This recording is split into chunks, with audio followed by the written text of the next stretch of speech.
To those tuning in, we say hello. This is Hot Mike on the Line. Hot Mike is a show directed to support those in corrections, law enforcement, and first responders, and our families. Remember, all the hosts and guests may speak of certain subjects about their line. This show does not represent any department in any way. It is solely our opinion. Warning, this show contains explicit content that may not be suitable for the easily offended, the faint-hearted, the intolerant of bad words, the individuals who are looking to get upset, and the triggered. I'm talking to you, Karen. If you believe that you're about to listen to material that you may find objectionable, offensive, distasteful, or unpleasant, please tune out now. Are you still listening? Hot Mic is real talk, and we are Live. So kick off your boots, grab yourself a drink, and stand by. Stand by. Through it.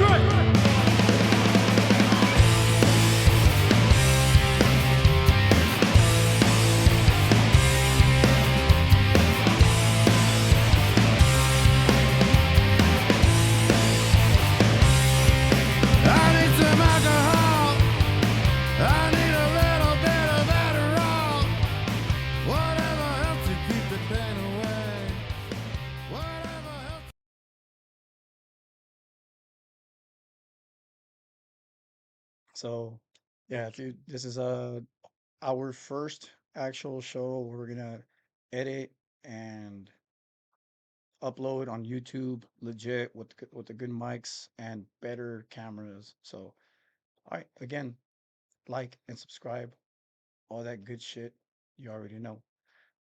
So today's today's interview, we have Agent Lensek. Did I say it right? Yes. Okay, Angie Lensek. Yes. Is it short for something? Angela. I But figured. no one knows that. I figured. It's short for Hernandez Lensack. And I'm just kidding. Oh my God. You're one of those. Say Hernandez. You can't say Fernandez.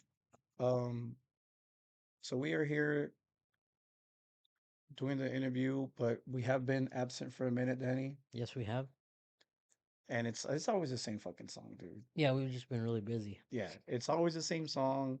Oh, we've been out for a long time. Oh, we've been out for such a long time. But hopefully we can get it going. YouTube does sound pretty appealing. This is something that we've been wanting to do for a minute. So let's see how it goes, man. Yeah, let's see how it goes. This is more better. This is way more better. We'll find out, dude. Just hopefully nothing crashes. Remember the earlier shows? Yes, the earlier Yeah. shows were always We were just talking about that with an Angie adventure. before warming up the mics. Um, but here we are once again. So we'll get started. Up front, we have with their good little cameras here. So, are you ready for your interview? Yeah. We're excited to have you. Just so you know that. I'm glad to hope you be know here. Yeah. Good. So when I reached out to you, I was like, man, you know, it's time for a show. It's time. It's been so long. And you had mentioned in a certain group chat where you're like, hey, this is my last year. I want to do my hoorah and whatnot. Yeah. And I'm like, fuck, she's really retiring already? Boom, we gotta get her. And you're here. So Yeah. let's talk about your career. First of all, where did you grow up? Here in El Centro. In Centro. Yeah. I was born in Yuma, but we came here when I was 4. My dad was in the patrol. He got stationed here. And so I came here when I was 4. So it's home. Like I wasn't born here, but it's home. Okay. Yeah. Your dad joined the Border Patrol. Yes. How many, from what year to what year? From 88 to 2013. Wow. Yeah. That's pretty so lengthy time. Yeah. And in your upbringing, is that something that you knew you were gonna do? Like, all right, you know what? I'm going to Border Patrol. This is where I'm going. No, it wasn't. I was like the 6th daughter of all girls. So I was kind of like the last hope to be a boy. And so Yeah, so you have like 5 siblings? 5 sisters. Okay. Yeah. Wow. Poor dad. Yeah. So I was his boy pretty much. Uh-huh. So I kind of was always like tomboy, but still girly girl. And I was always played softball and he was always my coach. So he's always really tough on me, which I mean, brought me to where I am now. But no, I was supposed to go to college and get a scholarship for pitching. Oh. But plans changed when I graduated. I got pregnant. So yeah, my life was there. And so at 22, I joined the Border Patrol. But I always wanted to do something out and about. I didn't want to be in. Knew I never wanted to be in an office. Okay. So I wanted to do something active. I wanted to be out there. And honestly, like college wasn't for me. So ended up in the right path. And I decided one day I was like, I'm joining the Border Patrol. So I think it took like a year. So at 21, I was like, I want to do it. And at first, my dad was kind of like I could tell he was excited, but he didn't want to push me to it because he also knew what all that, like what I was going to get myself into, you know? So I think he was kind of like, oh, I wasn't sure. Um, but yeah, a year later, I went home for lunch one day and I told him I'm applying. And then a year later, I got it. What was it like growing up with a dad that was in the border patrol? Like was there anything that influenced you one way or another where you were like, yeah, I'm gonna do it because I know like you don't want a desk job, you knew that, but was there Mhm. anything as a kid that you remember being the kid of a border patrol agent like that either pushed you towards it or away from it, or what was that like growing up with a dad that was I think just showing that it provided for all of us. Mhm. And he did love his job. He didn't come home a lot and talk about it. Mhm. Um, a lot of times he was undercover, and I think he was like really cautious about telling us. But I mean, he'd bring home like animals sometimes, and I could tell like he really loved it. And like as soon as I kind of my life was here and I had to do something, I needed a career now. I was like, that's what I'm gonna do. So growing up, like he was obviously really tough on us. He came from a really tough background. But my mom who's like an angel, um, gave him that love that he never had. So it kind of softened him a little bit. So he was very loving and like cuddling like with us. But then he was really tough. Like there was nothing, you can't cry, you can't do this. And I know for some of my sisters, maybe it wasn't the best, like because everyone learns different. But with me, I thrive off of that. Like if someone says you can't do this, I'm like, oh the fuck I can. Yeah. Watch me. So yeah, and that's how he was with me, like very hard. And like I have no complaints about my dad to this day. I really had a really good upbringing. Both my parents were amazing. And so I can't say I had a rough life. But when it came to sports, he was tough on me. But I know he only wanted the best. And like I said, I thrived with that. So he gave me the love that I needed, but he was also tough on me. So it's not like nowadays where, with sports, and I see it now. Now my son is in sports where parents are a little bit, cautious about their child or, Yeah. oh, it's too hot. They're not going to practice. Or, oh, it's too windy. They're going to get The allergies. air So, quality is very Every day. very poor today. oh man. So that's good, man. You had a really good upbringing, Yeah. but I am curious. You said he brought home animals? Like that's in my mind right now. You talking about he brought home animals from work. Cats called Lucky that he almost hit a checkpoint. A turtle, like a big old tortoise, which you're not supposed to bring. Um, No, that's illegal. yeah, it was illegal, but he saved it. Almost as important as an illegal. Yeah. Mhm. Yeah, it was an illegal turtle. Crossing the border. It's in the road that he almost Mhm. hit.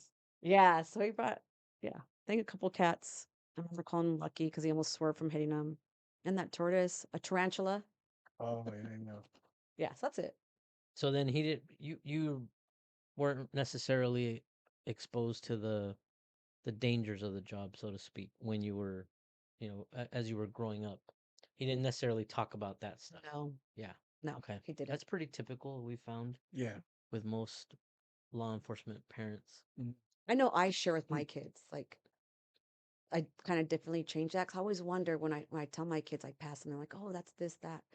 And I remember he never really did that with us. And so I love doing it with my kids and I kind of like to show them, oh, I did this, I did that. So it is a little bit different. So I don't remember much of him talking about that. And for a while, I want to say like a good 7 to 8 years, he was undercover. So obviously I didn't know a lot about that. I just didn't go in uniform to work, you know? So yeah. That's What's an experience that your dad later? I'm assuming that once you joined the border patrol, he was probably opened up, just like my father, Yes. who was in corrections before me. wouldn't tell me much until I joined the department. He told me, "Hey, I got a story to tell you. This is why I was in the investigation. This is why, whatever. I had to walk in eggshells for a minute because he would tell me, how he would tell me like learn from my mistakes. Mhm. Like I'm sure he created that path later. Oh yeah, no, as soon as he knew I was going to the academy, like he laid it like all out. Like this is what's gonna happen. Um, prepare me for like a lot of the stuff, like all the boys.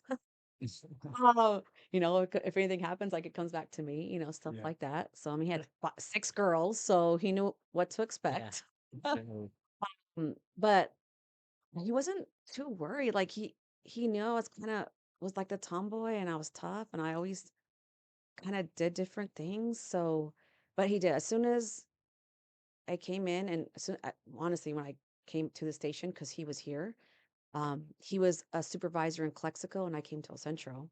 So we weren't really together, and then he did end up promoting to my station. So we got to work together. yeah, that's actually really cool. And oh my God, yes, we have some stories with that. But for a while, it was a little tough coming in, not only one as a female to prove myself, but I found out when I got to the academy, everybody knew who I was and that my dad was a supervisor, you Mhm. know. They So already they already knew. And okay. like, so I was already expected to have this fucking attitude, which I didn't. I was freaking humble. I knew it was going to be hard. So I had to prove myself because everyone thought, oh, she thinks she's the shit because her dad's a supervisor. Oh, she's a female, she's gonna suck. So I had all these things against me when I hadn't even gotten there yet. Yeah. So I had to like prove myself triple time because I was a female, because of my dad.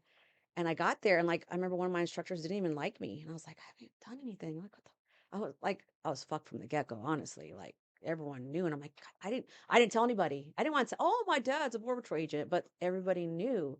So that was already against me. Like, fuck, man, this sucks. So it was really tough going to the academy. If I didn't really want to be there and like love it, I would have quit.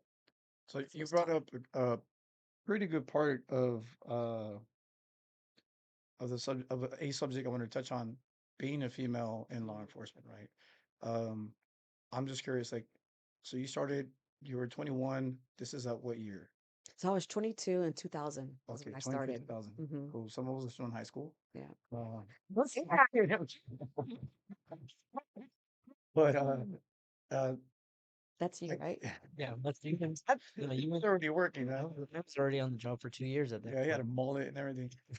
But my question is, how many females at that time were in the department during your time that did you see a lot of Mhm. them in the academy? Because I'm sure there's a lot more now, Oh yeah. but back then was it a, obviously an extra challenge for you, like you mentioned, Mhm. but was there a lot of females that you can relate to, or No. Well, so in my class, I think we started off with 7 females and only 5 of us made it. out of how many? Seven, like there are 7 females in my class. Yeah, Like, but what's the class oh, our class size? size was probably 45. Okay. Okay. Yeah. And so the rest were men. Um, and at the station, so 2 of them came to my station with me. But when I got to the station, there was maybe 3 females. So we were so when I came in, it was like the really big push in Border Patrol. It was in 2000. Like every week there's new trainees. So like there hadn't been classes in a long time. There was one class a year ahead of me, and then my class. So I could literally only think of 2 females at three, because one that was a newer one, 3 females when I got to the station.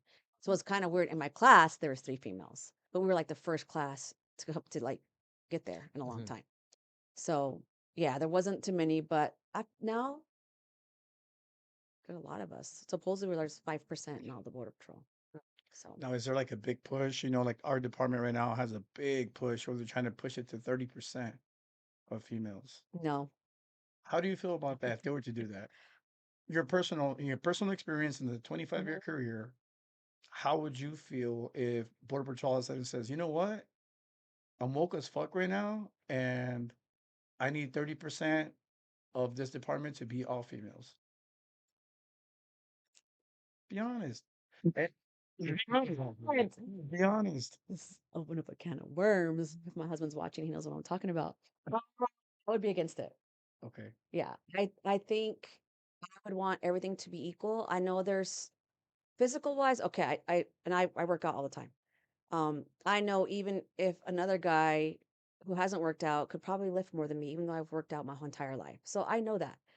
Um, but I also know that we are really good in stressful situations, and we usually have the right decision more than men, but we second guess ourselves. Like, so I feel like men and women, we could do different like things differently. Mhm. Um, Unfortunately, with my experience in law enforcement, is a lot of give us the ones who are trying to do right, it gives us a bad name. So I always tell people like I'm the first one that will say something about a female who's not doing her job because then it makes me look bad. And that's what made me have to work triple time to prove myself because of the ones before me that weren't so great. Now, on the same hand, like, are there guys the same way? Yes. It's just we stand out more. Because And there's so, less. Right. yes. And like, you could get a handful of female agents and you could say, okay, like, if you were to ask me, like, not just guys, me, like, okay, I'll give you these 10 female agents. Who would you trust to back you up if you got in a fight? And I would say I could maybe pick two of them because they're just not like doing what the other guys are doing. So I think if it comes to this 30%, no, just like anything, everyone should be equal. Yeah. And yeah, I they have different standard with the yeah. test. Like, okay, I'm not like naturally girls just can't do pull-ups, right? I really have to work on that. So I understand that part. Like there's certain things that doesn't mean because I can't do three pull-ups that I'm not going to be a good officer Yeah. because like I constantly train in other stuff to win that fight. Yeah. So I just feel like it shouldn't be one or the other. Just I need agents, period. Yeah. And Good agents. You need Yeah. good people. Yeah. I don't care whether they're male or female. Just there shouldn't be any percentage. Yeah. I can't do pull-ups either, for the record. Now, Here, where's I can't get them. hand assisted, I'm like, I'm all over it. pull up your I'm all over it. Carl shorts earlier. But you bring up a good point. I've always said, any hire, any job, in my opinion, we should all just be numbers. Meaning, like, you're not A you're not female. Angie, you're Mhm. not Danny, I'm not Ariel. You're one, two, and three, and we all apply for a job, and it's all doesn't matter race, doesn't matter gender, doesn't matter nothing. It should just be who is a better hire. Yeah. Just hey, number one got it. Oh, what do you know? It's a female. Or hey, number two got it. Hey, it's a this person, that Yeah. color, that whatever. And Yeah. that's always For been my sure. opinion because we're putting people, and not just in law enforcement. I mean, first responders. Look at what's happening with some of the firefighters all throughout California, where it's being woke in some areas, and now you're getting people that can barely do the job, Mm-hmm. but just so they can fill in Feel that, that number. fill in that ticket. Mm-hmm. Boom. So things are getting watered down. This is my opinion, and this is, you know, Well, you said it better without me saying all the negative things, like just a number. Yeah, that's what I'm saying. Just a number. yeah, It should never be preferential on yeah, anyone. I would never want to be chosen ever because I'm a female. I want to be chosen because I'm the best candidate, yeah. period. Like I've always been like that. It's like so totally you said it way better than I would.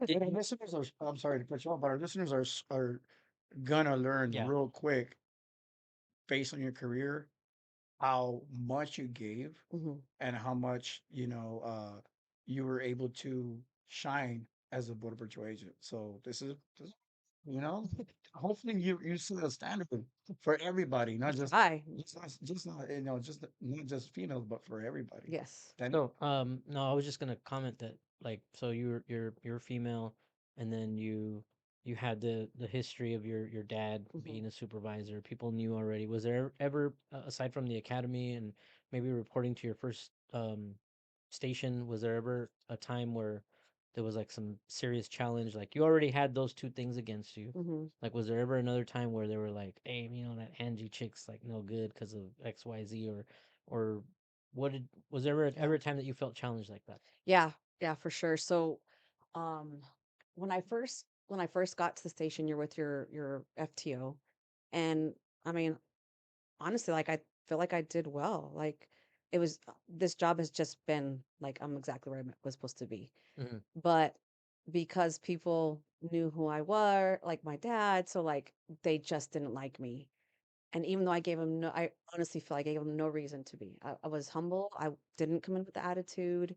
I did what they told me to do. I was a hard worker. Um, but this one agent who at that time, like I was single and I believe like he tried to hit on me and I didn't take it. So then he came like started attacking me and it was really bad that one time he even like typed up a letter and put it in my mail drawer and was like, your dad, because that's when my dad had promoted to my station as a field operations supervisor. And he was like, your dad being the sheriff doesn't mean shit around here. You graduating in the bottom of your class. Yeah. Well, this when they like typed it, so we couldn't tell who it was. And I knew who it was because he was already saying these things like, and I never like didn't even know the guy that great. But, like and I remember when I got the like, it was already hard. It's like a stressful situation being in the field, training unit and learning everything. And it's like, you're listening to the radio with all the 10 codes. You're like, oh my God, they're speaking Spanish. Like, I don't even know what they're saying on the radio. So you're like, holy shit, I really need to know my 10 codes. And so all this is just going down. And then that letter was like the last straw. I remember I freaking just cried. I was like, what? Because I really thought I was doing nothing wrong. So I was like, oh my God, like, and I've been the type of person that always cares what people think. I know I shouldn't, but I do. And so I was like, I don't get it. Like, why do they not like me? Hmm. Like, I really feel like I'm proving myself. And at that moment, like, was like a switch. Like, okay, if I didn't really want to be here and really love this job, I would have quit because that was like, I literally just broke. And I was like, okay, do I want to be here? Yes. So I'm just gonna deal with this shit. Hmm. And I went to that guy and I basically told him like you're a fucking pussy. Like you had to type, oh, it wasn't me. Like, dude, come Fuck on. yeah. Like, come on. And it was just like such a low She's all blow. fingerprinting the Yeah, I typewriter. wish, dude. Fuck that guy. Good back in the 2000s. So I was like, Who is he? Look like calamari. Okay, you're it's okay. I don't know what the guy, he's not here anymore. That don't even But work. yeah, I was just like, so Pussy. I knew I was gonna deal with that and like I'd have thick skin. Like I was 22. I was like, holy shit, I've never dealt with this stuff before.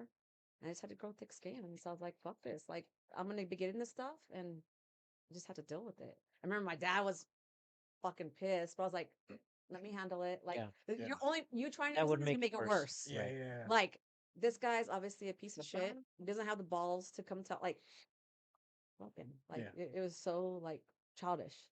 So that was really tough for me. I was like, and I thought, I'm never gonna prove myself. Like these guys already have it in their head. I'm a female. I'm gonna suck, and then I think my shit don't stink because my dad's here.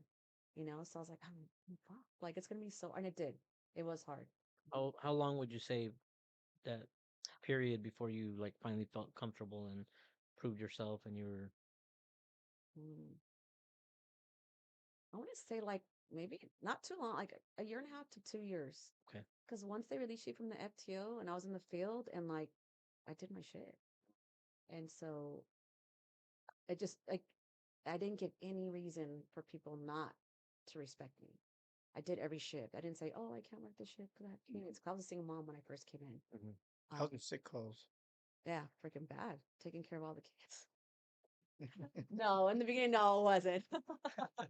But yeah, so I want to say maybe a year and a half or two when they saw me out there working with them, working the different shifts, not complaining, like getting my shit done. Hmm. 25 years. Hmm.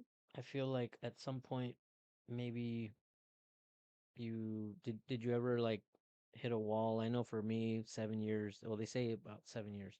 7 years, you hit a wall, and you're just like, this sucks. I need to do something, and then something revamps your career.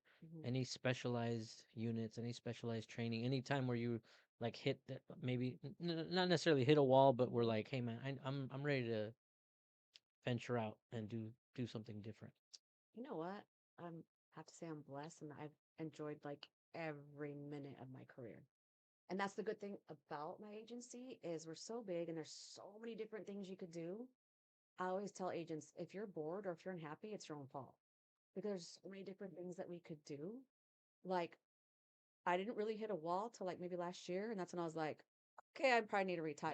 That was the retirement wall. Yeah, I was like, I want to punch these guys in the face. Like, I'm gonna get in trouble. Like, people are getting on my fucking nerves. Like, okay, that's probably good for me to retire because all these people who are younger than you moving up, and you're like, yeah, I don't want this guy, you know.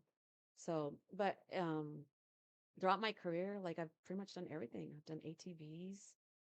We had a sign cut unit, so back in the days, so when I came in, it was the best time. Like that's when we were getting. I was catching 30 to 40 people by myself. You'd go and cut the drag and there'd be like 7 groups across. So that's why I think I was able to learn so quickly because we had so much work. So, I mean, and you had to have the officer presence like now. Mm. Because I'm sitting here with 30 to 40 guys and transport's 2 hours. Jeez. Yeah. And people think it's crazy. Like, I don't know how we did it, but yeah, and I never really had an incident. Like, I've only had. Is it true that once you get like a big group, like 30, right? Mhm. You take them back to the station, I Mhm. guess, and Back so, when we had buses, so they just came out and but picked up. somebody else does the paperwork. Yeah. Hmm.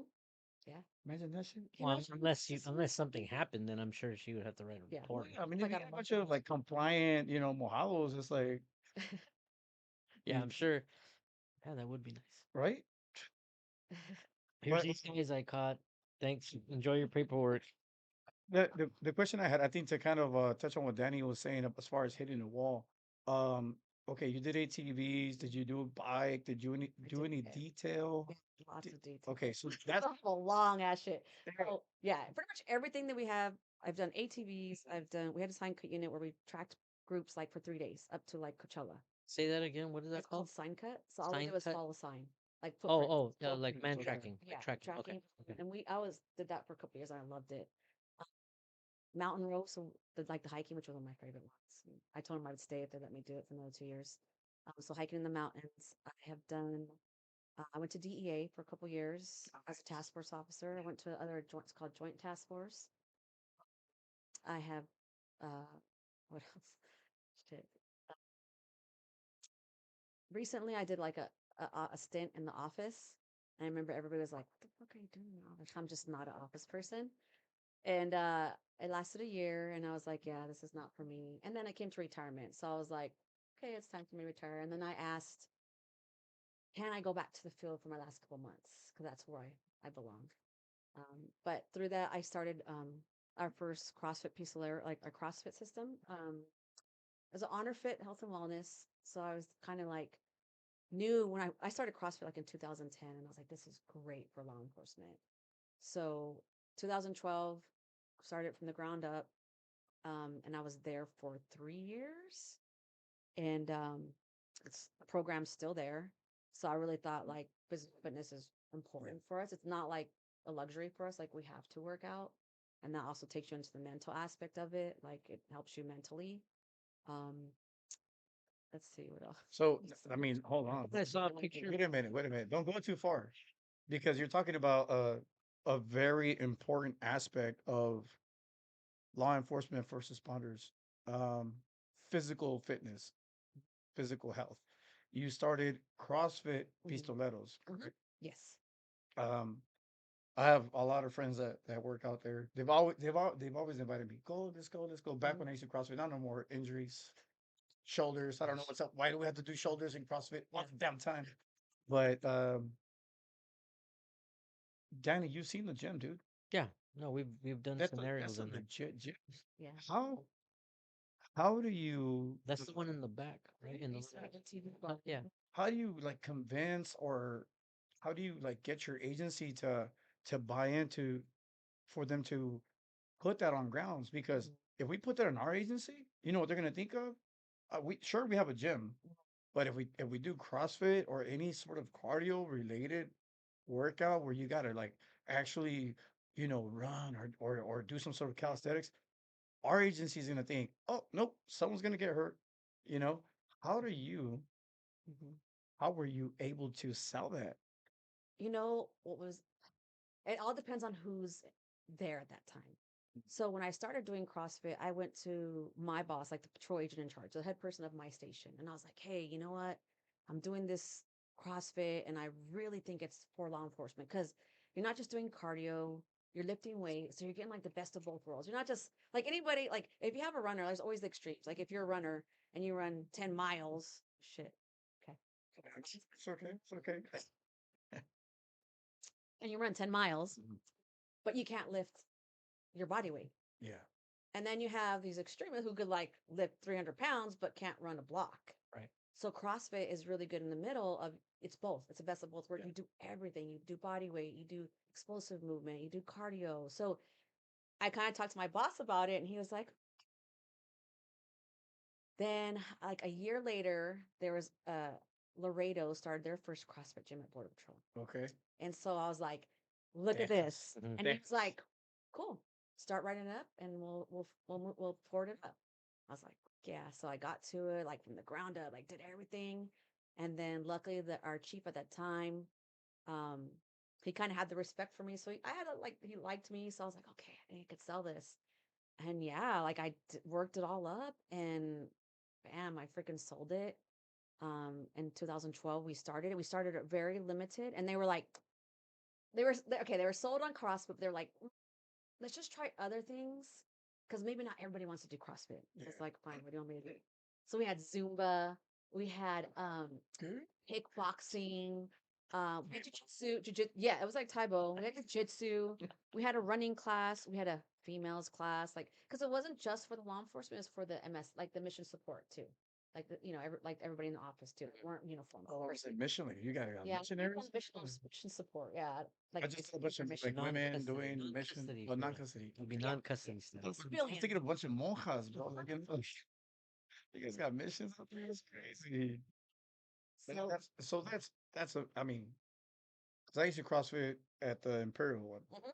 and I don't know if you started there or I not. started CrossFit in Munson Um, in 2010. shout And out then to it went Mally. to yeah. Then it went to So you got certified then. I did. 1 and 2, all that good I stuff. got 1 and 2 CrossFit Kids, powerlifting, uh, which I didn't keep up with any of the certs anymore. A horrible coach with CrossFit. It's easy. Workout. That's it. Workout. You got it, bro. Dealing with some of these guys are like, no, I can lift that 300 pounds. Like, oh, Yourself. don't get hurt. Yeah. Or like they see what I'm lifting and they're like, oh, I want to do what she's doing. Like, yeah, but she's doing it for a while. No, I can fucking do it. And then they Yeah. quit. So that, yeah, that does not work for me. Yeah. But yeah, it was, and it's been like, it started like just as a, we're going to try it. And then we tried all these other things. Mhm. And then it was really good because the chief at the time said like everybody up in the higher ups had to do it. So you had people who didn't want to be there. And so we were training these higher ups and most of them, like my trainers got to do it. And yeah, it just took off. Like it was a really good, and that's when we started inviting other law enforcement agencies. Some local SWATs came and trained with us. Like it was really good until someone filed a complaint. Like you guys know that, right? You can't please everybody. Like you're Yeah. trying to give shit. What was the complaint? They were saying it ended up being an investigation Jeez. that so we will have our like uncontrollable overtime, our 9th and 10th hour, and they're like, because we were there all day coaching, and they're like, that's not uncontrollable overtime. So they like a whistleblower called it in, and they interviewed me. So then they're like, okay, I wasn't in trouble because they allowed us to do it. So like, yeah, you guys got to go to the field for the rest. Like you could coach for 4 hours and you got to go to the field. And then COVID That does, bro. stopped it. Shut it Like down we completely. still had it because we were obviously still at work. So the gym was open. We could just do whatever we wanted to do.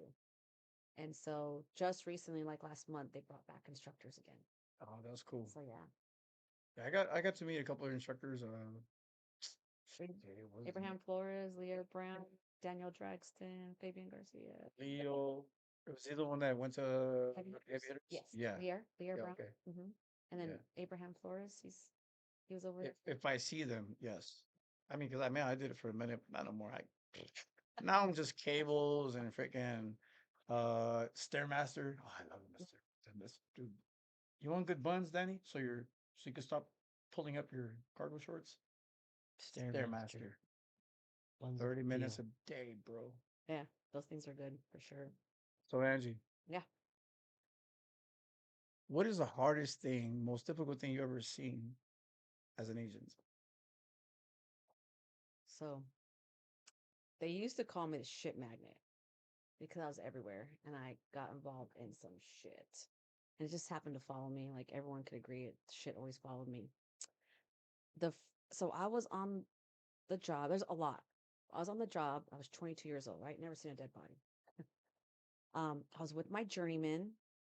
We were out by the sand dunes, and at that time we had what's called like a drive-through. There was no fencing, so vehicles would just. I mean, there's no border. So out in the sand dunes, vehicles would just drive through, like nothing. No Um, fence, no no fence, wall, no nothing, nothing. Right. nothing, Okay. just wide open. Um, and it was a suburban. Um, and so at this time, I don't know if you guys remember, or maybe you're too young to remember. I Um, might remember, okay, Angie. I might remember. I was talking about you being too young. No, No, we're about the same age. So when we got behind these vehicles, they'd always go like westbound and the eastbound lanes. Because they're doing it all the time, and because I knew if that happened, we wouldn't pursue them. So Mm. we happened to have like a helicopter up, which we call Omaha units, and we saw it. We kind of knew it was coming. He was watching it. We didn't want to get behind it because we knew it was going to go in like the wrong way. And so they're above it. Nobody got behind it. I think somehow CHP was around or something, and the vehicle got spooked, and I guess it started taking off, and it swerved, and it like flipped. I believe there's 22 people in that suburban, jeez. and it flipped like 5 or 6 times, and every time it flipped, bodies just came out. Oh fuck. And we were the first on scene, so we got there, and I was just like, holy shit! Like This it was was like a this football was on field. the 8. What was it? It was on the 8 right by the East Y, I fucking remember. like where 98 hits the 8. Okay. I remember that I stuff. want to say it was 2001 because I was only in for like 6 months. Yeah. And I remember getting there, and my FTO at the time was a dick. Um, but he's like, okay, we gotta do what we gotta do. I'm like, okay. So it was like a football field of like bodies just scattered, like everywhere. But I wasn't scared. I just like, all right, like the adrenaline's pumping, and we're just going around, and like the first person I get to, like, she had like blood coming out of her nose. And I was like trying to talk to her, and then someone else comes up, and like, you know what she's done? Like she was like bubbling, it was like she was already dead. And then inside the suburban, I looked, and there was like 3 or 4 bodies in there, but they were the worst because they just got tossed and tossed and tossed. Yeah. Um, and we're just basically trying to like triage everyone because there's just people everywhere. And then people started pulling over, and there's like doctors and nurses trying to help us. I mean, and everybody was just destroyed. Like it was just so much. Um, and I remember like, I mean, one of the girls' like legs was like back here. Another guy, his whole inside was open. His arm was hanging by like a thread. I mean, everything was coming out. One guy had an open like skull. Um, just people like mangled. And I went to it. Like I was just helping. I was doing everything that I could. I want to say it lasted for like 2 hours. I remember one guy was walking around, but like he was fine, we thought, right? And so we just kind of went to the people that we could help. And I went to help this girl who was pregnant, and like her that was one of her legs like behind her, and I'm trying to help her. And she's asking for her husband, and she explains him to me. I look over, and he's there. He's fine. I was like, oh yeah, he's over there. He's fine. But he's kind of like just wondering. And then I'm trying to help her while I'm helping everybody else. And then she asks about, and I look, and he died. Like he was just done. And then she was pregnant, and obviously she probably lost the baby. And I remember like she was asking for him. I didn't want to tell her. And So he had been like he was walking around fine. like Walking He was Dead, in the and then injury. just So it was like shock taking over. If I didn't Taking feel over, and he's shit. walking. That's Yeah. it was kind of weird. He wasn't really looking for her. He was just kind of wandering. Yeah. It happened so quick. yeah. But then yeah, so then I didn't want to tell her. I couldn't tell her that he had passed away. And I basically kind of stayed with her after like helping. I don't even know how many other people. Like it literally was like football field, like just scattered. And I remember they had like 2 or 3 different helicopters come in. There was like ended up being like 10 different ambulances. Um, I think it ended up being like 11 dead on arrival. No, only a few survived. A couple died in helicopters, and they took them away. And so I remember at the end, like I kind of was really trying to, towards the end, talking to that one female. And I remember asking, like, the bosses got there because it was a huge event. And she had asked me if I could go to the hospital with her, but I didn't know. I was young. I didn't really know the policy on that, right? And I asked them, hey, can I go with her? They're like, no, you can't. So kind of like shit, like I already had that attachment to her in a Yeah, when you, sense. it's a human instinct. Yeah, Like like you I feel just it. want to go. Of Like, course. like no, no, no, you can't. So took a couple hours, went back, got in the car with my journeyman, and he was like, right away, he's like, okay, so what's that right there? Like asking me for like locations. What's that? What's that marker there? And I'm like, your adrenaline's coming down. I'm sitting in the car. Okay, what's this location? What's that? And I was like, oh my God, sir, like So he goes need a minute immediately from the most traumatic event that you've experienced in your mhm, lifetime to be tough. to fucking quizzing you. Yep. Yes. Exact. That's like the old patrol right there. Yeah. And I was like trying to process it, and I was like, what's this with that? And I finally was like, you know what, sir, I'm sorry. I need a minute. Like, Yeah. I'm just trying to process what the fuck happened, because I had never seen a dead body before. I'm 22. I don't have that life experience. Like, and I was fine in the moment. Like, I didn't freeze. That was a good thing. Like, you have your, Yeah. like, the triple F, but I didn't freeze. I just went to it. What's the triple F? Fight, Fight, flight, freeze. Okay. I'm just saying. Fight, I'm just saying. fight, Wait, fight, relax. freeze. I have a hard time saying it because fight, flight, freeze. Fight, fright, it's like say it fast. It's really hard. I'm good. Fight, fight. Like fight, flight, freeze. I Um, want to. I mean, mhm. obviously, this was very traumatic. How did your body take a toll on it? Like, did you feel any physical effect after? Not at work. Like I kept it together. I remember as soon as I got home, ocean came.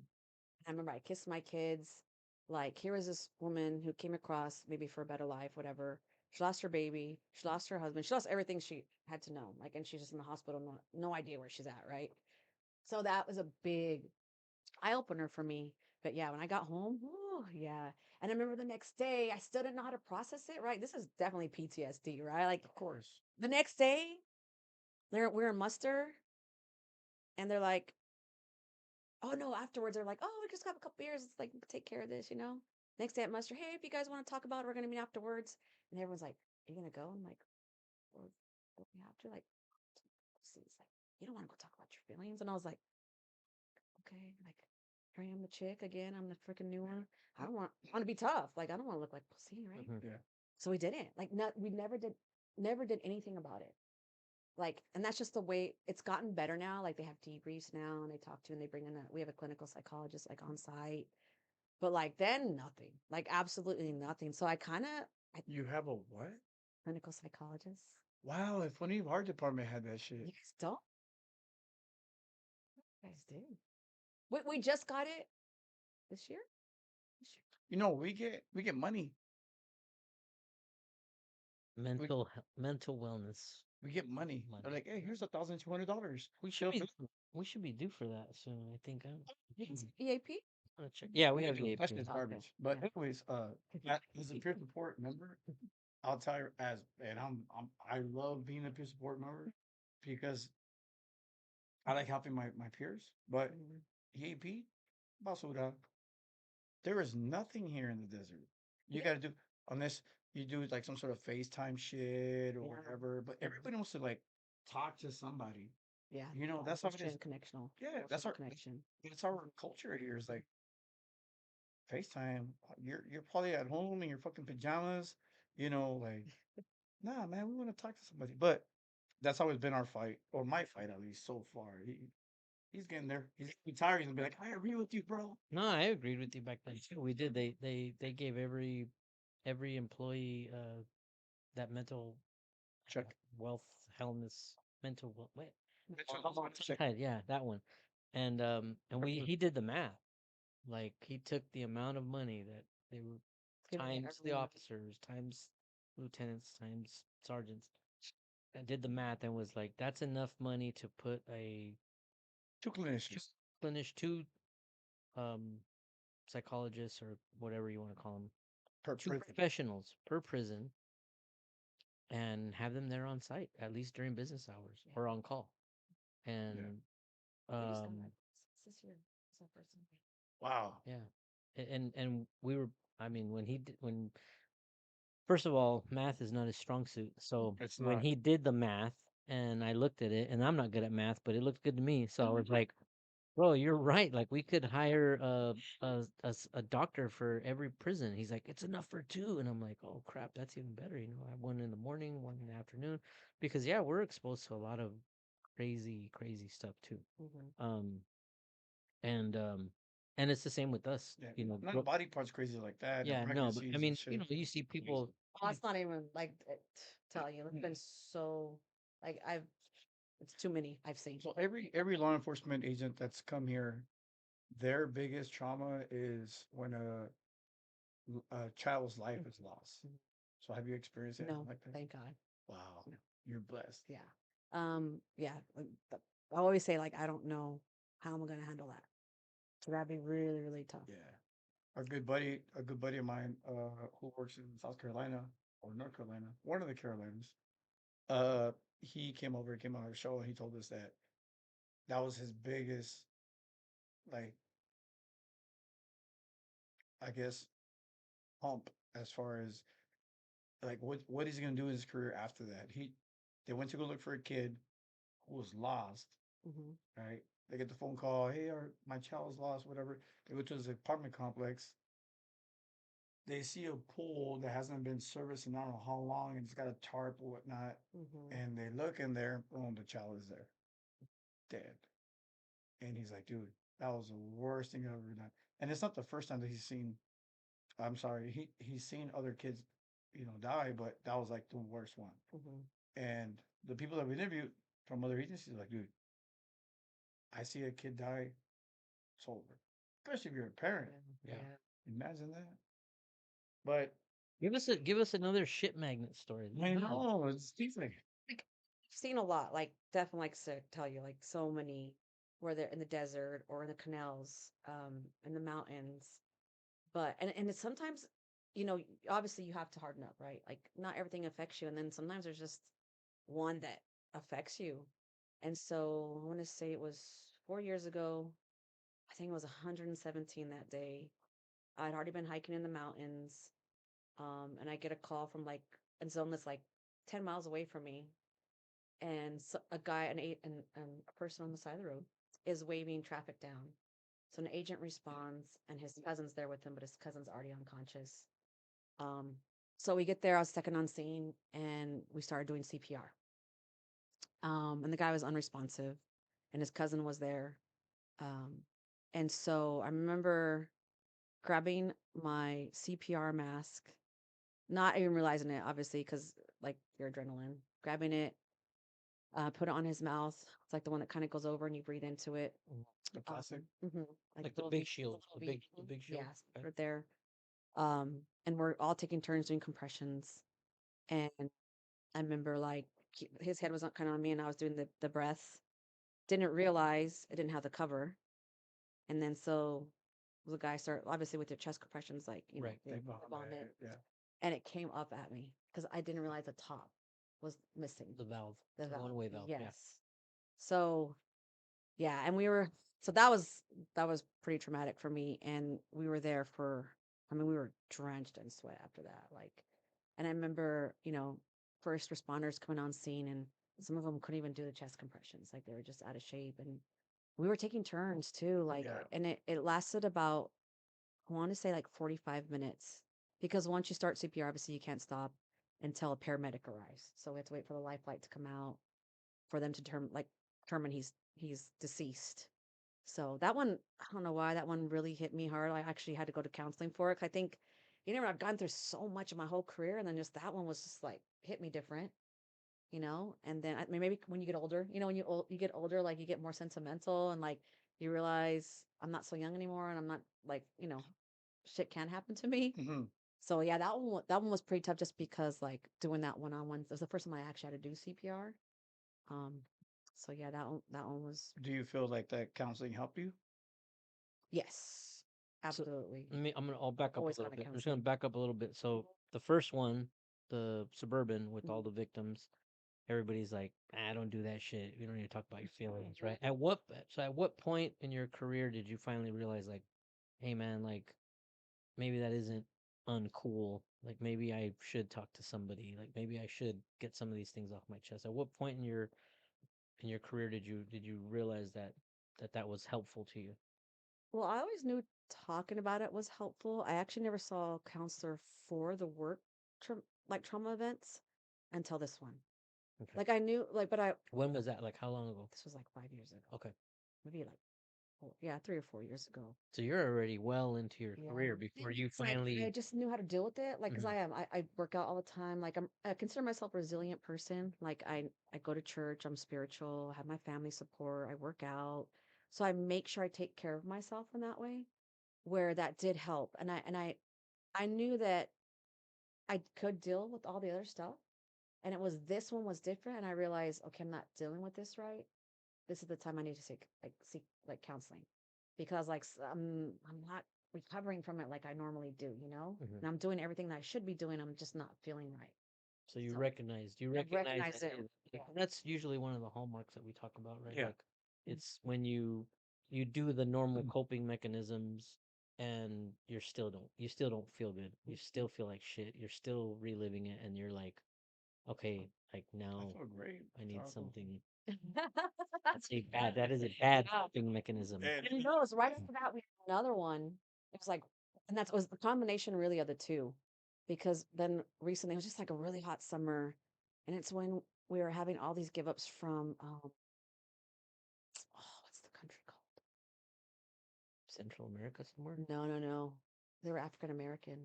Haiti? It was a country that we had never. It was in Africa. It's Congo? Senegal? we had did Congo, we did have Senegal, but this one Zimbabwe? no, it's a weird name that I had never in Georgia. Georgia? No, Georgia's that's just Georgia's in Europe. no, there is a state. I know I did. Maybe it's them, not them. Okay. Anyway, there's somewhere, We'll but find like out. they were walking a long way, and there was another woman, and she had her kids with her, and but that time there was like 10 of us, and it again was like 118 degrees, and we were waiting. It was a long way out. We were waiting for a pilot to come, but at that time too, it was like we had Where was trains. that at? It was out by Mountain Crossing, like off Coyote 298, near Ocotillo, No Mirage area. Okay, okay. Yeah, so it was out there. very Um, rocky. yes, where we were at, it was flat, so the ambulances could get right in there. But it's the end of the fence, so that's where when we had all the give ups, they would come around that fence and present themselves. So we did. There was a lot of us, luckily that day, so we kind of just like were in and out, helping this lady, but she didn't make it either. And it was tough because that one, even some of my agents almost fell out because it was just Too hot. it So was hot. just too hot. It took a long time to get the paramedics out there to call her deceased. So then that one wasn't much too long afterwards, and I was like, okay, like yeah, something's wrong. I need to get help for this. So yeah, because I had been through so much. That's why I was like, 15, 20 years. I'm like, why now? Why is this affecting me now? Like I really couldn't understand it. What did they tell you? That I had PTSD. Like Okay, but do they call it PTSD or is it something different? yes, they do. Because with us, they call it corrections fatigue. No, nobody calls it that anymore. Oh yeah, because they lost the contract, but or whatever. But Yeah, there was somebody a doctor that's really smart that came up with this program smart to with your money. yeah and charged the department a ridiculous amount of money Just to name it. to combat corrections fatigue, which by any other name would be when you see it described up there, you're like, well, that sounds a lot like PTSD to me. So but obviously there's a lot of things that come along with being diagnosed with PTSD in law enforcement and weapon restrictions and stuff like that. So a lot of people are just like, oh, well, I can't say that. Yeah, yeah. But it is Medication or anything, like just honestly talking about it and kind of getting like why it was affecting me. Like why is this one? I think it was just like compilation of everything that I didn't deal with. And then I do feel like getting older, like you realize how precious life is. When you're younger, you think you're invincible and like I could do all this shit. Like so I think that's what it was, like a combination of everything. He Well, talks young. He's invincible. I'm off like that. yeah. Yeah. That doesn't bother me. I mean, look, I tore something.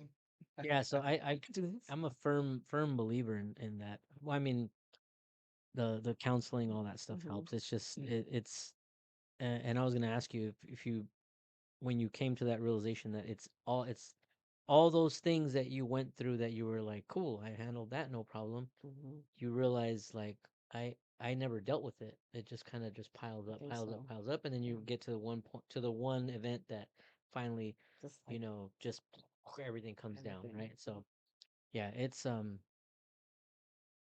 yeah, that's crazy to hear somebody like say it like the exact same way that I've explained it to other people. Yeah. It was because it was just like, what the fuck's wrong with me? I usually handle this shit like, and I did. I remember I told my husband, I'm like, something's different about this. And I remember they gave me an award, like they gave me this badass knife, and I was like, wasn't I was like, why they give me an award? The person died. Like so I was, and that's when I was like, oh, something's wrong with me. Like, why am I being negative about this? But But you're I felt seeing the negative to something that may have been positive. Was yes, anybody saved? no. It was just him and his cousin. But the honestly, what happens is like they don't reach for help until it's already too late. So I don't think we could have helped the guy. Like the one, like I don't think we could have helped him or the female either. Like they were already just well beyond it, and it was just too hot. Once you hit a certain temperature, like it's really hard for your body to come back. Mm. So I just felt like they recognized me, obviously, which was respectable. Like they recognized there's three of us for doing CPR in 118 degrees for 45 minutes, right? Oh shit. But I was just like, I don't deserve an award. Like the guy passed away, and I did feel guilty about it. Now, obviously, now looking back at it, like I couldn't have saved him, but looking back on it, I was like, okay, but I knew I was fucked up. Like, why am I'm usually not negative. I'm not a negative person. So I was like, okay, like there's a couple things, and I was like, okay, yeah, I'm not So law taking this. enforcement, you're not negative. Yeah. Wow. It's quite the combination there. My husband could disagree. My husband has enough negativeness for both of us. I mean, I'm not perfect, right? Like, but I really try looking on the better side of things, Yeah. but we all have our moments where we're just like, I don't see the good in this at all. Like whatsoever. There's no fucking good in this. Fucked. Mm. So definitely I try. 70% of the time I try and be positive. So It's a good number, right? we're gonna think a little darker. Okay. Okay. Let's just turn some lights off right now. Um, Um, in your time as a border patrol agent, how many partners have you lost hmm. on the field?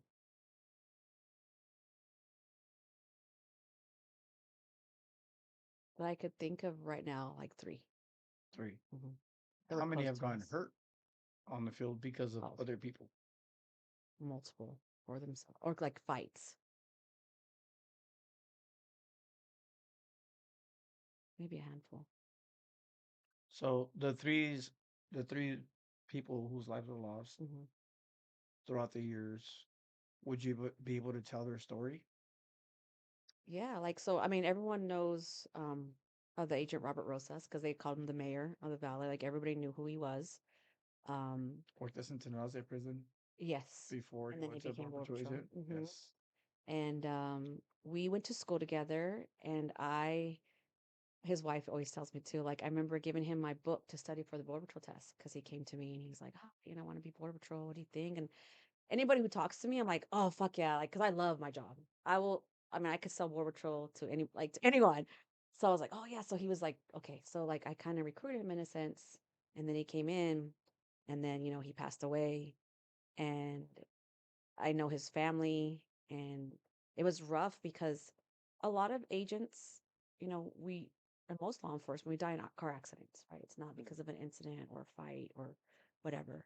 But he was different, and it was that Because he was out murdered. they were out there that day to rob and murder him. So that was really tough.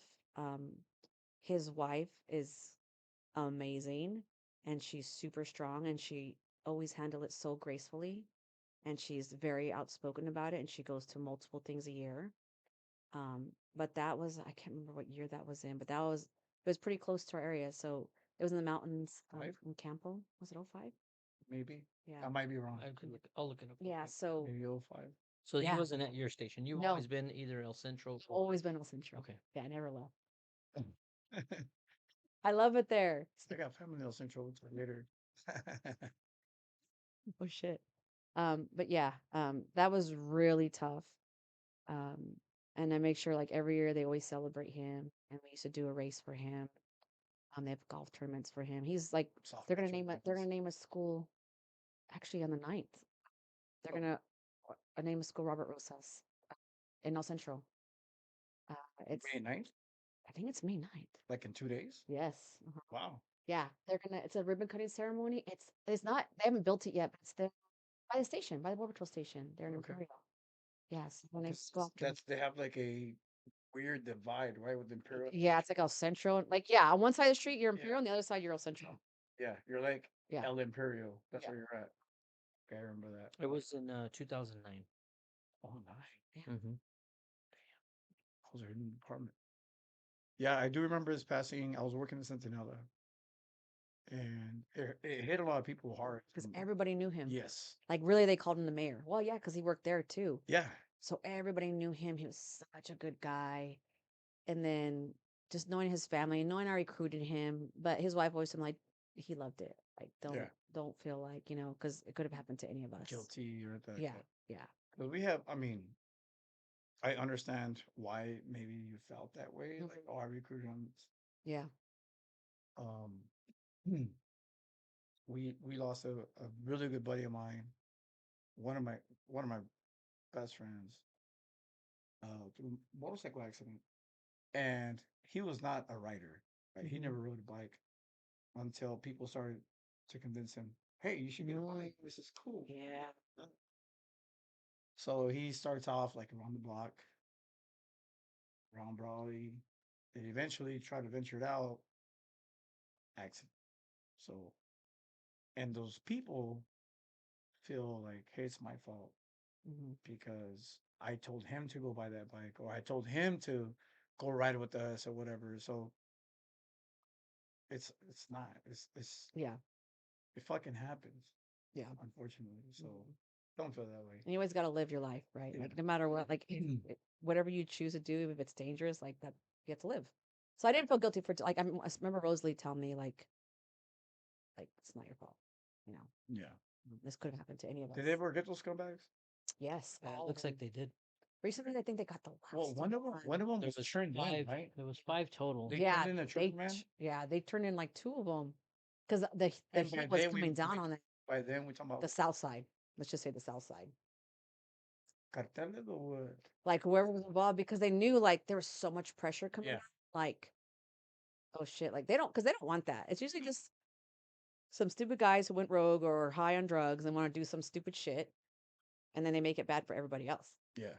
because it came down in that area and they couldn't smuggle anymore, right? Like it was just that It was hot. it was hot. Mm-hmm. They brought So they heat. don't. They don't want that. So like, okay, we're gonna give these guys up to you. You Yeah. know. We don't want this food no more. Mm-hmm. Um, I met you years ago through the torch run. Mhm. Let's talk about that. How did that start? How many years ago? So it started in Let's explain the torch run first. okay. So I have always run Baker to Vegas since 2005, which is a national law enforcement relay race of 20-man team Yeah, too far. in Las Vegas. Average is 5.5 miles, so it's not bad. It's not terrible. And so my boss at the time who helped me do CrossFit knew I was into all that shit. So he's like, hey, why don't we do something like Baker to Vegas here? And I was like, okay, like I'm always down for shit. Like, Yeah. fuck yeah, I'll do it. Probably to "Let's do it Imperial. here." Yeah. Probably to Yeah. Imperial. On the first year was on 98, which is so dangerous. But so he's like, let's start it up. So it was me and another supervisor, who he had done Baker to Vegas too, and he asked us, hey, let's do this. So we started it up. And it started off as that's why I like this year's shirt, like to kind of go retro. We're gonna do a little torch because it used to be called the Torch Run. I don't know where that came from. I don't know how it came up the Torch Run, but then like people were like, "Oh, you guys carry a torch," and they confuse it with there's actual Torch Run. So I was like, "I'm changing this name. Like it's not a torch Baton run. run." Yeah. So now I'm calling it Imperial Valley Law Enforcement Relay Race, IVLERR, right? So Because like I have to So it's not even torch run every anymore. no, it's not. So I had to incorporate that name, like I Yeah. say it so many times. But so as the years gone by, I've changed it up a little bit, and then I added like in the first couple years we didn't have the batons, and I was like, well, we always do the race during National Police Week. So National Police Week is any week that May 12th falls into. So the race is always that weekend or the weekend before or weekend after to honor fallen law enforcement officers. And then so it's a 10-man co-ed team. So you have to have at least one male, one female on each team. The distance is 21 miles, anywhere from a mile and a half to 3 miles. The biggest leg is 3 miles. Thank Um, God. and throughout the whole Can you? and you carry a baton, and then every team could choose who they run in honor of. It doesn't have to be in the line of duty death. It could be someone like at first it was like in the line of duty death, and I was like, you know what? There's a lot of people who've passed away who've dedicated a whole career to Yeah. this law enforcement job. Like, why can't we honor them? So then I changed it to that. Like, hey, it doesn't have to be someone in the line of duty. It could be anybody who you feel you want to honor. Work, you know. Yeah. And so we get a baton and we engrave the name that you guys are running in honor of, and then everybody carries that baton throughout the race. Um, and we invite the family members out. So that kind of happened a little afterwards too. I'm like, well, if we're honoring these guys, it's the whole point. What the whole point of the race was to honor an officer to know that they're not forgotten. Like nobody's ever forgotten. So the best way to do that is to invite their family out. And so then we started inviting the families out, and that was really special because just them seeing like, hey, your family member's not forgotten, and we're gonna run in this heat 21 miles, and it's for that person. It's also camaraderie. It's also competitive. Everybody wants to like compete. Yeah. Everybody wants to win. No one wants to be a loser. Yeah. Fuck more Right? tag. Honoring someone, I'm gonna lose. Fuck more tag. Let me just win. Like every year. So yeah, and that's where we're at today. And I one year I kind of reached like people like, let's get bigger. I was like, okay. And then we did, and I didn't really like it because, and people were like, why don't you have media there? Why don't you? I'm like, what? I don't need that attention. Like, it's really good. We all know each other. Like, and when I did reach out to when we had one year with like Yuma and LA and Riverside, and it just got to be too much. And like, I do it by myself. So I was like, I can't handle all these people. Like, everyone here, I know. I know I could trust this person. I know this person. I know where he lives. I know he's going to get the money So Yeah. it's like, I know these people. So And it's cheap. yeah, I've never raised the price Just cheap. because it's not a fundraiser. Like, Yeah. I'm not raising funds. So, like, I think the price has been literally covers the t-shirt, right? Yeah. But the only thing I do, I give back to the Sheriff Explorers or the Border Patrol Explorers, which are no longer there. But I always give whatever money, I give money back to them.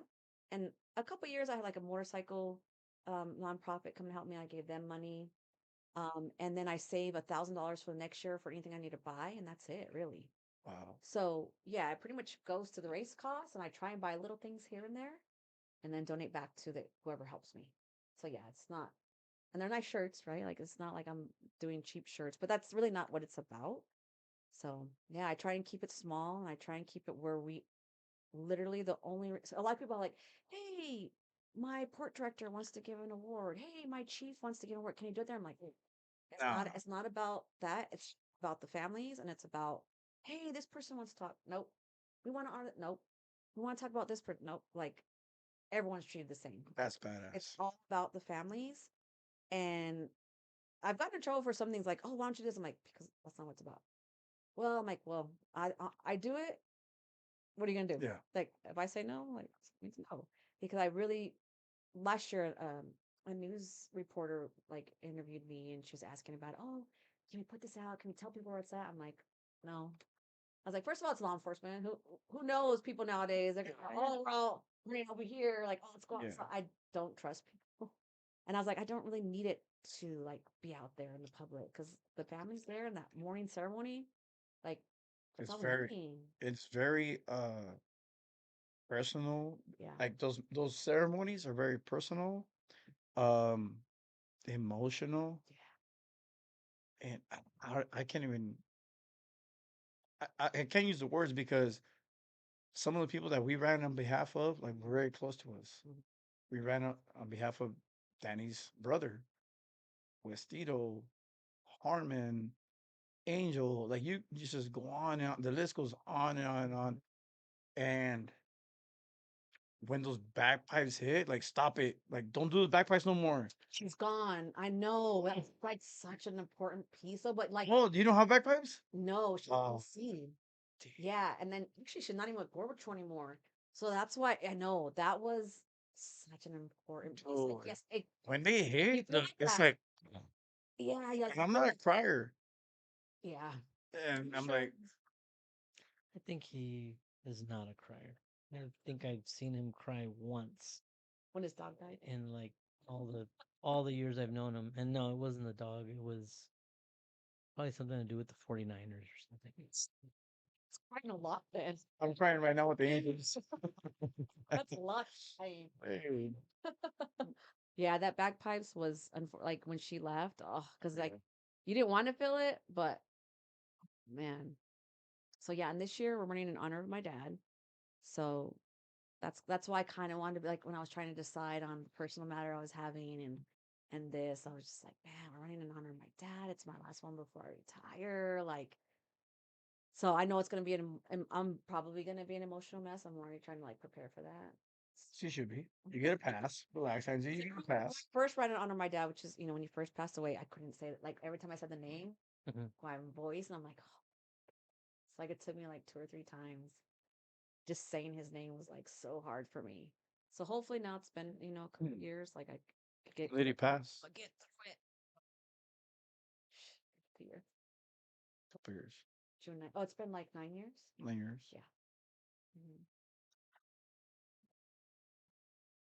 But we totally enjoy the fucking torture. We do. And I know that you have It's bittersweet it in the is. last few years. We've Yeah. lost, I mean, three guys just from our team. And our team's not Like big. our team is 20, 27, 28 people. And so On a good day. yeah, and so in in the course of 5 years, we've had to run for three former team members. Like that was hard. It was hard. Well, like I said earlier, when we were talking about West, right? Yeah. West ran Angel ran. West ran in Harmons, Mm-hmm. and then the following year we had to run in honor of West because Harmon was first, right? And then Then Angel West, Castro, and he then ran a few times. Angel ran in all those. He ran for my brother, Mm-hmm. and then a couple years later, we're running for him. So it It's is an amazing event. So it is it's an amazing, emotional, like you said, very very very close to our hearts. It's good to hear that. Like, Yeah. 'cause that's why I do it. Like, I don't do it for attention. I don't do it for like I don't want news media. I don't need a news article. Like, and people always like, how do you do it every year? And I'm like, you know what? Yeah, do I get stressed? Yeah, but like someone was saying the other day, aren't you stressed? I'm like, yeah, but I love it. Like this stress, I love doing it because the relief. when I get there and I just see the families and they're everyone honestly is always so appreciative. And I could just tell that like it means so much to them, like they were honoring their family member. So that's why I do it. Like that's why I'm like I can't. And when I've had people are like, why don't you teach somebody else? I'm like, because they don't get it. Like they don't understand how important this is to me and like to the families that I don't want someone to get it and then make it this big thing and about media and like not about like, oh, hey, this person wants to speak. Okay. Like, because they want to like get brownie points, whatever. And I've never cared about that. So, like, I'm worried that if I don't want it to go that way, So, but honestly, like, people always like, oh, like, you did a great job. I'm like, that's all I need. Like, just the families there and knowing that, like, it has become like a staple of Imperial Valley. Like, that's all I need. I'll work my ass off until I'm freaking old and gray doing this race because it just means so much to me. That's why it was so hard to make that decision of what to do when, this personal issue came up. And I was just like, man, this is going to be tough for me because it's two big moments in my life that how am I supposed to choose, So, Is but that when the potential shift of the day came up? yes, Okay. yes, when I was trying to shift it to Sunday, my daughter's graduating with her master's degree. So I was like, man, what am I gonna do? But this was the whole reason why I chose my retirement date was because of this Was of race. the Yeah. race, right? So I'm still excited. What's your retirement date? May 30th. At the end of this month? Well, years I'm like, Ah. I retire in 2 weeks. Yeah. I was like, hey, we're in the same boat. You're gonna retire soon. I'm gonna retire soon. I Yeah. got 2 years left. And I go, what about you? She goes, 2 weeks. I was like, yeah, we're not in the same boat.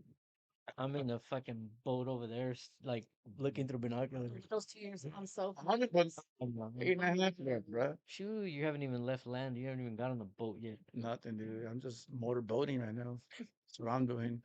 I'm not even stuck in. So, all right. So we've talked beginning of your career. We've talked some shit magnet stories, struggles, mental health. You're a big proponent of mental health, hmm right? Absolutely. You recognize the value of physical fitness, hmm and um, you've lost some partners in the line of duty, and you've had a long, wonderful career. You obviously love your job, hmm but now, if we're talking about 2 weeks, No, no, no, you don't want to hit that yet. no. The hat is backwards, my son. What does Uh-oh. that mean? Oh shit. We're gonna get down and dirty again. Oh, So it's going. Okay, well, I just This. moved it. I'm gonna get political up into the motherfucker. Oh God, here we go. Fingers, his fingers were coming out. We're doing so well. Okay. The way the media portrays you right now, does that take a toll and affect a certain mindset with your department? Yes. So, under this presidency, the change in presidency, it's definitely gotten a lot better. We could, How was it in the previous presidency? man, so many people like left. With Biden. Yeah, Okay. that one. Yeah. Yeah, that Is guy. that his name? Oh shit, I forgot his name. I just know Trump. Um, you know, it was tough, but honestly, through all the years I've been with Border Patrol, with every different presidency, the job does change. It's gotten very different because now it's not just kind of in the middle. It's like you're either all the way left or all the way right. There's like no in between. So definitely, in every 4 years, when something comes around, it changes. So does our job, and so we always kind of know like what's going to happen. But this one was the worst. Like people weren't able to do their jobs. People were You're talking about The previous the previous. administration. Yeah. Biden, the kiss That sniffer? that is the previous administration. Okay. All of the above. There wasn't just him. There's a lot of them. I think we can relate to in a way too because the department has changed. It goes back and forth, back and forth, back and forth, based on The governor. the governor, Mhm. right? So we've had our fair share too. But yeah, I agree with you. It was a very abrupt shift. Yes. So how true Yeah. is this? Like I have buddies that work in the field. Mhm. During the Biden presidency, some of them had told me it's not even worth getting people. Like you were talking about in your earlier career, Mhm. you get 30 bodies, you process 30 bodies. Mhm. During the Biden presidency, it was like you get 30 bodies, you're like, fuck it, just let's fucking walk them. Let them walk. Yeah. Was it really that bad?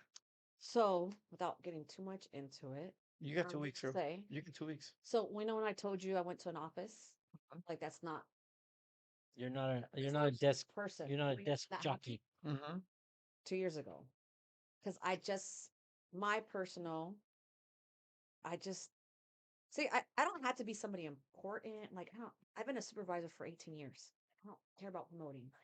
I want to feel like I'm doing something that's important. I don't have to be an important person.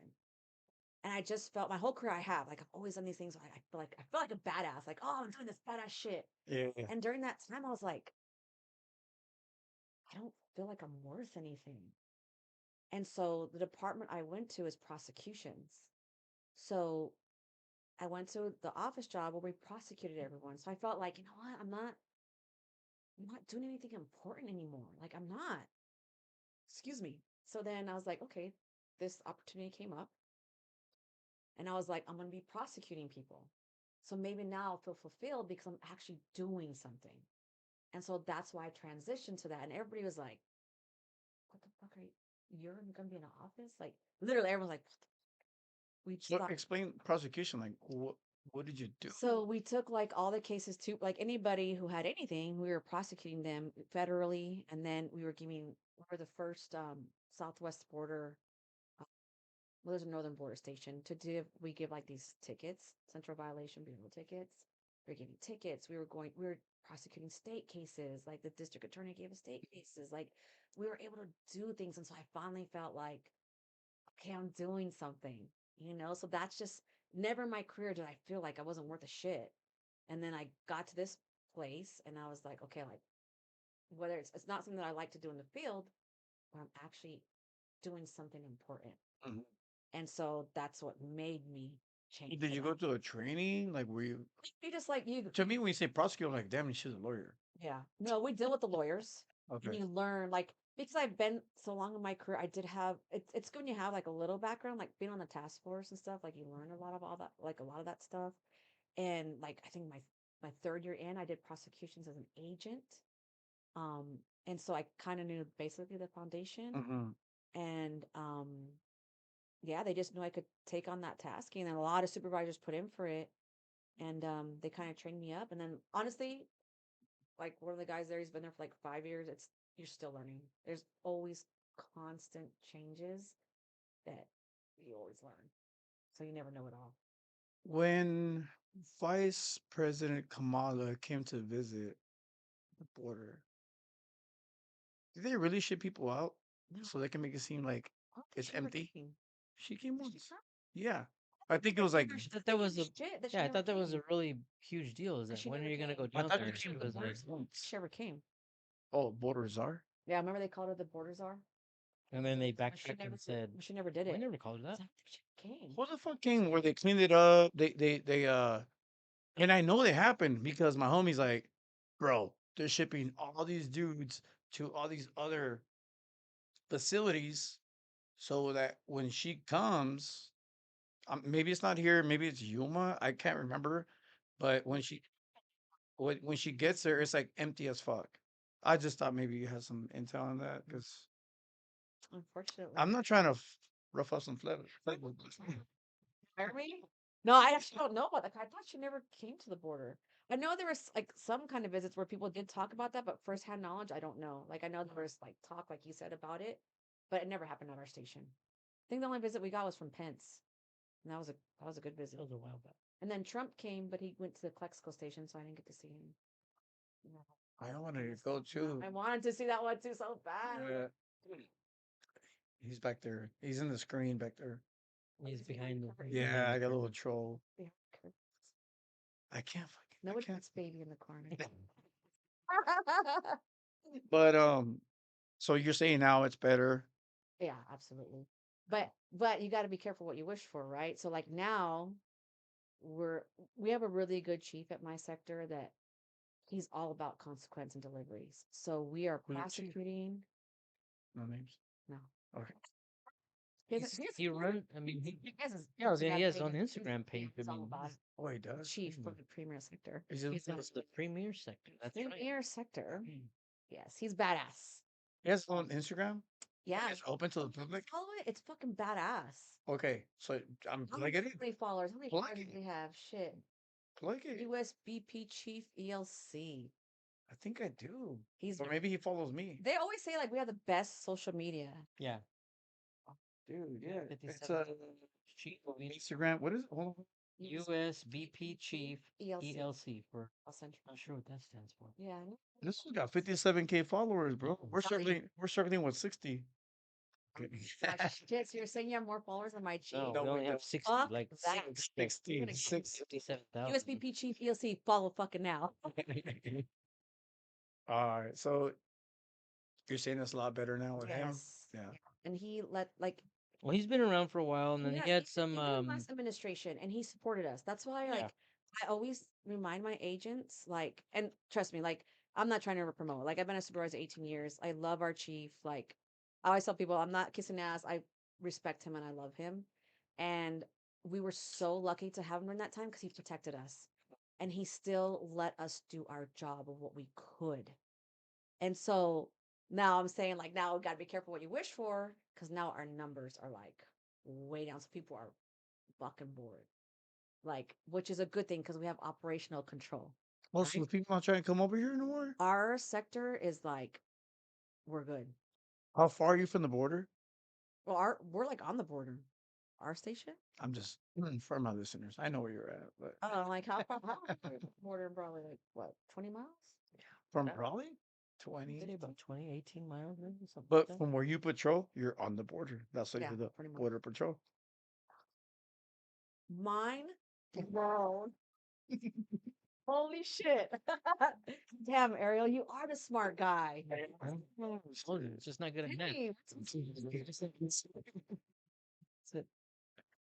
Oh my God. So, do you think it's gonna get better? What? How's the war on fentanyl? No, I'm kidding. Yeah. How's the war on the cartels?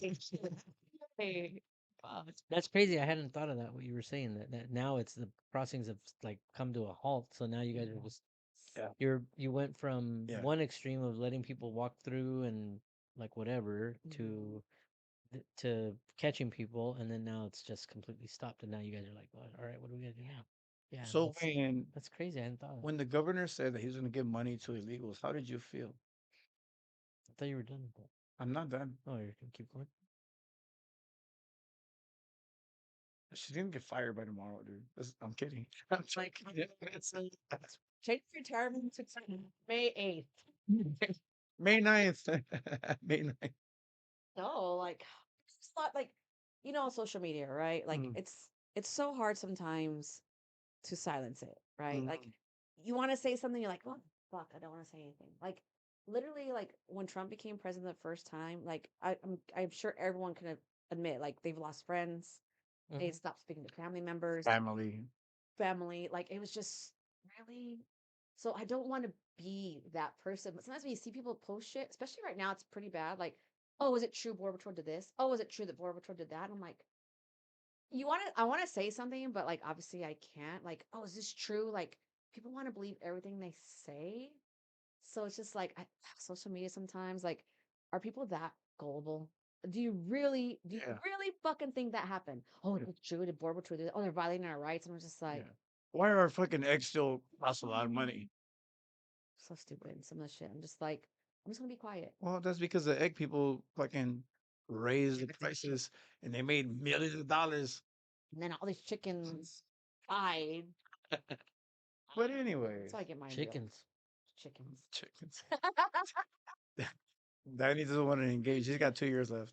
No, you know the one thing that I do remember during all that like the previous administration was Biden? yeah, that one. Oh. And it's nice to have like relationships with Yes. yeah, he's a that's his Biden impression. So it's nice to have friends, colleagues that were in the border patrol um because you get the real scoop, like there was people who were saying like that's not happening, they're not streaming across the border, and that's not true, and I was like, bro, where are you? They're like in LA somewhere, I have no and I'm idea. like, dude, take a drive down the 8 freeway, there's a fucking campground in the middle of the Yeah, but mountains. the Nick egg. Yeah, and Kappa. they're right there, right? So I remember asking somebody, and they're like, "Yeah, bro, that's where we just let them across. We give them some paperwork, and pretty much they wait for their border patrol Uber to take them wherever they're gonna go." Yeah. Can you come I'm back? glad you brought that up because I remember one time there was a story about that shit. Mm. Oh my god, I can't believe Border Patrol's doing to that. That's where they hold the illegal aliens. They hold them in tents and then fire pits. Do you guys feed them? There's porta potties. I'm like, no, no, no, no, no. We didn't make that. We didn't create that. They did. But there was this whole article like, oh, I can't believe Border Patrol treats them that way. I'm like, they Fucking CNN. like because it wasn't even at first. It wasn't even tents. I think they just like created like little tarps, Yeah, yeah. and they thought that we were holding them there. And I was like, oh my god, I thought you were holding them there. really? Yeah. Like they were literally that's their bus stop. That was their bus stop. Oh. They'd come. They knew we only took a certain amount of day, Yeah. and they'd wait for the bus to come get them. So they hung out, and then we are like, okay, well they're hanging out here. Let's put a porta potty.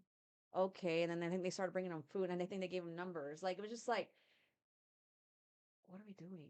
And Yeah. like, no, holding them there, they are free to leave. Yeah. And then some of them were even I found out like in one of the hospitals, they were calling 911 to get an ambulance right into town, but they Jeez. weren't fine. But because they were waiting there for so long that they were calling ambulances. So using like it was that era was In the crazy. last couple of years, what is the most uh how can I fucking say this? What type of people were crossing? Was it all, families and kids and pregnant women and people looking for jobs, or was it something different than that? It was like all of the above, but what you saw most of the time, yes, there was families, but there was also like military aged men, and from all different countries. It wasn't like I learned some geography with that. Like, oh, Mhm. what country? Like I said, this country, Georgia, it's in I think it's in South Africa. I was just like, what the hell? I never even there's a country called Georgia? Like from so many different places that and it was all different walks of life. But the problem was is that we just didn't know who these people were, right? And we were just releasing them because they were overwhelming the With no system. background check, no nothing. No. Just go. Overwhelming. And then like Yeah. we did fingerprints, right? So, but a lot of these people from other countries, it's not gonna, weren't. They don't do that shit. So it was all of the above. So it's like, get a ticket. Here you go. Come to court. In 3 to 5 years, and Nope. I think it was 3 to 5 years. I think it was like 8 years. oh my God. Yeah, like I mean, overwhelming the system. And they got family, Mhm. and they got And anchor baby, babies. anchor baby, yeah. Hey, I'm an anchor baby. No, I'm kidding. I'm not. My parents did it the fucking right way. My Oh parents did it shit! the right Close the way. confessions. My grandparents, my parents, they did it the right way, and it's upsets me that some of them are mad of what's going on right now. Like, you guys struggled. Come on. Yep. Mhm. I can go on and on about fucking the wrong shit. Oh, I couldn't get that impression. But you were very close to retirement. What's next? um, Maybe we're- yeah, when it came to retirement, it's surprising because I do love my job. Love every aspect of it. Yes, were there times when it was rough? Yes. Um, are there some people I just can't get along with? Yes, absolutely, obviously, right? All type A personalities. Um, but I wasn't really ready for it. And then I had something kind of going on in my personal life that kind of pushed me to it. And I was like, okay, you know what? With this going on, maybe I should retire. So at first, it wasn't a happy thought. Like, you know what? I'm having a hard time dealing with this. I can retire. I should. So that's kind of the kind of dark side of it in that sense. But then once I got to it, I was like, should I, should I not? And I didn't want to set the date. And I was back and forth because I didn't want to. I really didn't want to. And then I came to it. I made the decision. Okay, you know what? I'm going to go May 31st because after the race, it's going to be like my last hurrah. But with any big decision, you're kind of like, it's like you want to buy the house of your dreams. And you're like, fuck yeah, I can afford it. It's the house of my dreams. And you're still like, fuck, should I buy it? So with any big decision, it's like, damn, am I really going to do this? And so, She was ambivalent. yeah, living the stage. Uh-huh. You ever heard that term before? You ever heard that yes, term? I was just really back and forth, back and forth. Rowdy, man. Made the decision.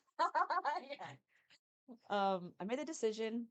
And then honestly, like, I shit you not, my son, who's 8, just came up to me. He's like, Mom, so could I decide to go back to the field?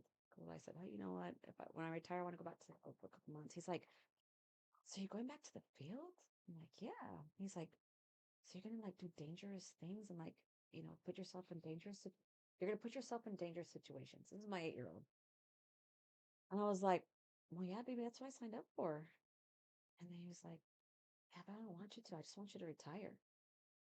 And so that like, oh, that hit me like, dude, this is fucking dark. Like, is he gonna say I'm gonna die tomorrow because I'm going back to the field? So I was like, oh, fuck, like that hit me, and I'm like, okay, this is a sign. Like, I'm very spiritual, religious, and I'm like, okay, this God's telling me I'm on the right path.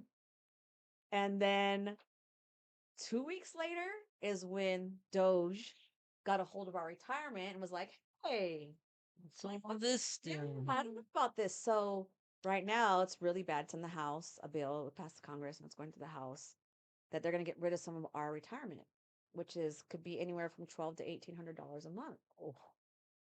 So I was like, oh, okay, this is another sign I have to fucking retire because they're saying at first they weren't sure if they're going to grandfather people in already retired. So I think last week or 2 weeks ago it came out like they are going to grandfather people in if you retire before July, more or less. They don't have an exact date. So they're trying to push people out. What happened was I think they're still going to try and fight it for us, but nobody knows. So it's like, do you want to take that risk that they're going to fight it? So I was like, okay, well, for sure I'm retiring because if not, excuse me, if not, I had to work another 10 years. Oh, Modelo's nice. Control. Hot rips. Oh, I burp like this. I gotta learn that. But yeah, so when that happened, I'm like, okay, God, you're talking to me. All right. I get this. Like there's no turning back on this. So and then something happened at my last position where like I just felt expendable. Like they made me feel like a piece of shit. So I was like, yeah, it's time for me. Like Fucking there's all fight it. these messages like I'm on the around. I'm on the right path. So then I honestly now I feel really good about it. And people ask me, what are you gonna do? I'm like, whatever the fuck I want. Like that's what I'm gonna do, whatever the fuck I want. Like the first year, I mean, if my husband allows me. Um, but no, he's not. It's whatever I want. Whatever the fuck I want. So is he retired? No, so he has 8 years after me. So well, and if this bill passes, he's got like 17 years after me. So he's sort of later than you? He started, yeah. He's younger. Nice. Good for you. He's younger. Damn, cougar. So yeah, but that's so like I can't do too much because he still has to work a couple years. But the first year, so most of my career, I was a single mom. I worked every shift. I didn't fucking complain like some people do. Like, oh, I have a kid, I can't work midnight shift. No, I worked all the shifts. Yeah, I worked all the fucking shifts. Um, and so I still managed to be a mom because my calling in life is to be a mom. That's I always felt. So I always made time to be a mom. So now I'm just like, I'm gonna be a mom. I have an 8-year-old. So I have a 28, 22, 20, and then my 8-year-old. So I started all over with my young husband. So I want to be a mom, like, and go to school and volunteer and do stuff like that. So PTO. yeah, I don't What you say? hate political. PTO. Oh no. Uh, PTA, no? No, it's PTO, man. Really? Yeah. Puta? I mean, that's what it used to be puta, not PTA. It's very doesn't surprise me that you don't know what the organization is. I wonder if my son goes to the white school, bro. We're good. It's an American school, dude. yeah. So the first year I'll just see what I feel like doing. Maybe go back to work part time, but I would definitely don't want anything full time. What is a What kind of job? part-time? What kind of like? What Are you do you gonna be a think you would monja? do? What are they called? The nuns? What are they called? No, fuck no. I don't know. I still have the image of You're it. still thinking of the nuns? That was like an Yeah. hour and a half ago. What are they Be a called? waitress. No, I'm just kidding. My daughter's a waitress and a bartender. I think I'm serious. Like, I mean, pretty fun to be a bartender. Like, Yeah. hear people's stories. Like, No, that used to be a barber. You heard more stories. and you Oh, actually that's get paid good money as a barber too. Yeah. I gain more certifications. Ah. I have too many already. No, I'm just Go kidding. work at the Cambria. Oh, No, that's a nice place. so I did look into being they're called blue coats or court security at federal courts. But the guys are saying, man, it's all retired border patrol agents almost all there. They're like, none of us want to leave. There ain't no openings. There won't be Yeah. some for a couple years. But San Diego's hiring. Crossed my mind, like my kids are both in school in San Marcos, and I was like, over there you could choose like 1 day, 2 days, 3 days, 4 days, 5 days a week. Mm. Like, oh, do 2 days a week. Go stay with my kids because they love me. Stay a night with them one night, work 2 days a week, and then come home. So there's things in the work. Okay. I mean I have like a lot of different talents I guess I could do. I did want a dog rescue, but that's just too much work, so I decided no on that. Rescue my dogs. You can have them. Fucking assholes. Start with this guy. Start Start with these two right here. with Gilbert. Yeah, Gilbert and Sorra. yeah, those are the two luckiest dogs in the Imperial County. Well, yeah, so she's not definitive plans, but that's good. Yeah, you need time to like And now Right. is spread there your a, wings and also to decompress from all that Yes. years and years of things that you've dealt with. People do ask you me the guys same have thing. like a your agency? Do they have like a group, or you mentioned EAP? Is there a branch where they kind of reach out to people who are about to retire and be like, "Hey, what's your plan? How can we help you? What are you gonna do? Like, don't die in 2 years." No. No. Mm-mm. None. Do you know That's what the life expectancy is of a border patrol agent after they retire? So Because for us it law was enforcement, law enforcement in general. in general, I think it's like 3 to 5 years. Yeah, so Yeah. it was 2 years for a while, and Yeah, then I I think think it's 2 to 3, it's and then getting better now. so that's another part why I started CrossFit too. Was I saw a lot of retirees, my dad included, that once they retired, they didn't live long. Mhm. And so I felt that if we had a program where people could do it at work, we could maybe move that number a little bit for agents. That was my like, number two. Mental health was actually my number one, but Yeah. not physical, mental. And then for retirees, because I felt like you should, like, especially for my dad, like, he didn't get to enjoy his retirement. And I wanted to maybe start a program where we can move that life expectancy a little bit longer to be in physical shape. So that was really important at starting that CrossFit program. Yeah. Was let's give these guys couple more years to live in retirement. Of Yeah. course. And two, they don't have hobbies. Like, most people in law enforcement, they don't have hobbies anymore. They just, like, their job is their whole life. And so once they retire, they don't have anything. They don't have any hobbies. They're out of shape. Maybe they work too much where they lost their family, like they're divorced or third, fourth marriage, like overweight, mentally, physically, emotionally, all. And then they retire and then, like, what do I do with myself? So that's one thing too with my family, my husband, like, we live our life now. We never wait. Oh, I want to wait till retirement. No, like, we do stuff all the time. Like, we're living our life now. So me retiring, I'm like, nothing's gonna change. I'm still gonna Especially you got a youngster. Shit. yeah. My old man, even though he's younger than me, I call him my old man. My grumpy old man. Maybe that could be your calling. Because I've always felt like in my department, in our department, we should have a group of retirees who have made it past that mark, and tell these upcoming people that are about to retire, like, hey man, what's your plan? What are you gonna do? Do you want to, like, what are your hobbies? Do you want to coach? Do you want to go teach? Do you want to do this? Do you want to do that? Who knows? Mhm. Because I like that. That sounds. a lot of them, we're very negative, Mhm. especially in our department. We're fucking negative as fuck. Oh, I'm gonna retire and that's it. It's over. Right. And then we get the whole announcement 2 years later. Now hear this. Officer so and so, Sergeant so and so, Lieutenant so and so, retired a year and a half ago, 2 years ago, dead. Mhm. Why? Who knows? I think it's because the engine is not running anymore. Mhm. We have an engine that just doesn't stop. And it don't stop because we're in the public, it doesn't stop. We're at work, it's heightened. We're at home, it kind of stalls sometimes. Mhm. So hopefully that's your calling. Like, Mhm. start a group. You started CrossFit, Yeah. you started a torch run. Mhm. Why don't you make a handful of your peers survive? Yeah. I like that. This is just not What would you call it?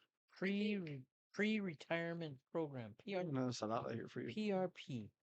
PRP. Pre-retirement program. You know what's funny though? Like, so like I know retirees from my work, they get together, I think like once a week or every 2 weeks, and they have lunch or like a burgers and beer and something. Yeah. Oh, I swear to God, like I see the pictures, I'm like, man, they're all so much older than me, you know? So I'm like, Yeah. what am I gonna do? Like, you know?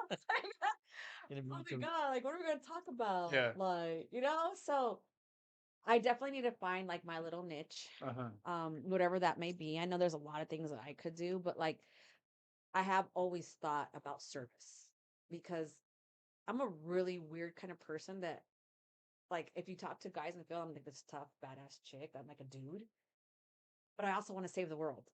So I'm really like an oxymoron, like who I am. And I'm kind of like a girl, but I'm kind of like a dude. Like my husband wishes I was more like a girl. So, but then I look like, it's just, there's just so many different facets to me that Uh, like now that I've done this job, I want to give back. Like I want to do some kind of type of service. And like we've also talked about like fostering or adopt. Like I would love to adopt a kitten or foster. So there's all these things. That's why I think the first year I need to see Yeah. how I feel, and again, just do whatever the fuck I want, and see if that leads me to a yeah. Mm-hmm. because I'm not gonna be like, oh, this is what I'm gonna do because it may change. That you makes know? sense. A lot of retirees do that. Mhm. They take about a year. They're like, oh, I'm done fucking around at home. My garden is amazing. You know, I'm just Those what are those Japanese? My friend was just telling. Hiroshima. No, those ones you trim. The bonsai. Bonsais. Mm. Yes, that's Bonsai stuff. doing like bonsais and stuff. That's really see. Like I'll just fucking work out or run. Like I do want to like run different races in different states. Like oh, I ran a race in Jamaica. I ran a race in Yeah. you know. Let's make it That's make kind of race. what I do maybe the first year if I could get out and about. If my husband lets me go run a few races. Little run, bro. He's like, so Oh, go. bye, Felicia. He's gonna do Okay. a pull of Forrest Gump. I Angie. just I was running. I just kept on Angie running. across America. Yeah. So you're gonna see a video of me like just running with a We beard. call it Triple With a A. beard and Angie. mustache. Well, I had a lot more to talk about, but you know, what's up with checkpoints in America? No. I'll do some quick hits. Yeah, So let's go. think on the fly. Yeah. Okay, so 25-year career. Lowest point. Go. Lowest point. Yeah, when I had to seek counseling for all the deaths. Okay. Highest point in your career. Oh, you guys ready for this one? Yeah. This is a badass one. I love telling. Well, maybe two. So one time me and my dad got to work. He together. It was a load, a vehicle loaded up with 10 illegal aliens. He was midnight shift because we couldn't work same shift. I was day shift. He was following a load. I had my trainee with me. Um, got behind him. I was able to spike his load vehicle, and so we got a load together. 1 on 11, juvenile driver. Awesome. So that is like the highlight of my career. That would Like, be awesome. fuck yeah! Like, and it was so back then, like you literally had to carry on a Polaroid. I don't know if you remember that area, but like the phones didn't take pictures. Like, so we didn't have pictures. Like, I wish I had a memo, has a memorandum that like explains it. But I remember as my trainees first spiking, like he got like everyone bailed out, so my trainee got to change it. Like me and my dad were chasing. Well, my dad didn't really chase; he was staying with the vehicle while we chased him. But dude, it was fucking amazing to be able to experience that with my dad. Cool. Like, yeah, by far that's the top. And surviving a helicopter crash. Oh, So- that is actually very, very Is that like, the picture? did you survive? Did you crash in that picture or no? No. No, it's like I did like a stint with helicopters too. But yeah, I was this crazy fucking helicopter pilot who I rode with for a while.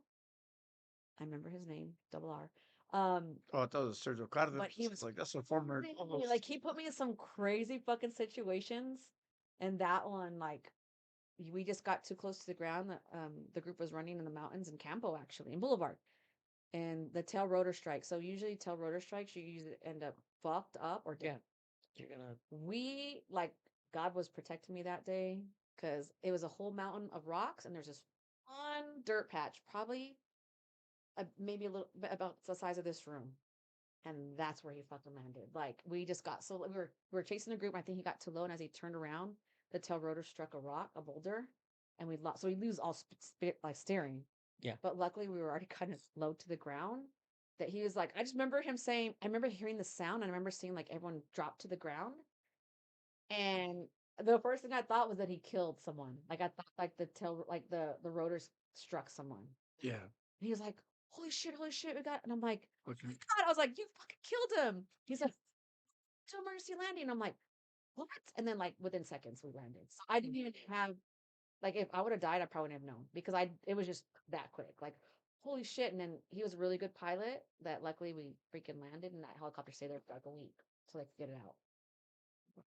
Yeah, so people are like, were you scared? I'm like, I didn't even have time to think. I literally, when I heard the sound, I thought he killed someone on the ground. Cause like, holy shit, we gotta do emergency landing. So, and you always hear tail rotor strikes. You're either mangled or you're dead. Yeah, you're gonna die, especially if you're up high. Yeah. on anything. Luckily we were low, but that's why we had the tail rotor strike because we were low. Is that how Kobe died? No, Thank God. he we crashed went into a mountain. What the fuck? Yeah. Interesting. Quick hits Go out on, too. quick hits. I'm not sure what your kids are going to school for, but if any of them was like, "Mom, I want to be a border patrol agent," supportive, yes, Complete. okay, Yes. So I've always wanted them to continue on the legacy, but I don't want to. I don't want to push too hard. So yeah, like my son had kind of talked about it, who's 20 years old, had kind of talked about it, but I think he wanted to do it maybe because of the legacy, but I didn't want to push him to it. And so now he wants to be a firefighter, so that's fine. Maybe my young one, my 8-year-old, because it's kind of a Yeah. cock. Sign him up now. Yeah, so he can handle it. I was like, let's go, bro. Yes, I would absolutely love it to continue on the legacy.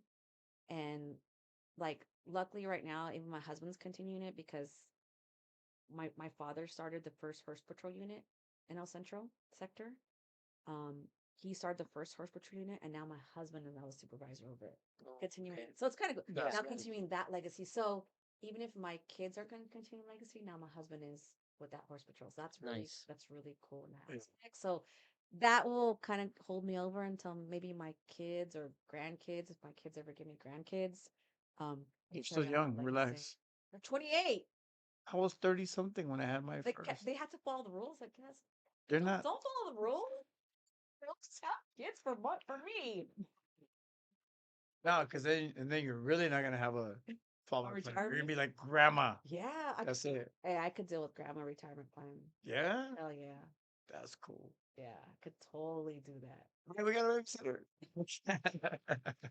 I said grandkids. It's not babysitting service, bro. Yeah. Okay, last one. Mhm. You right now go back in time.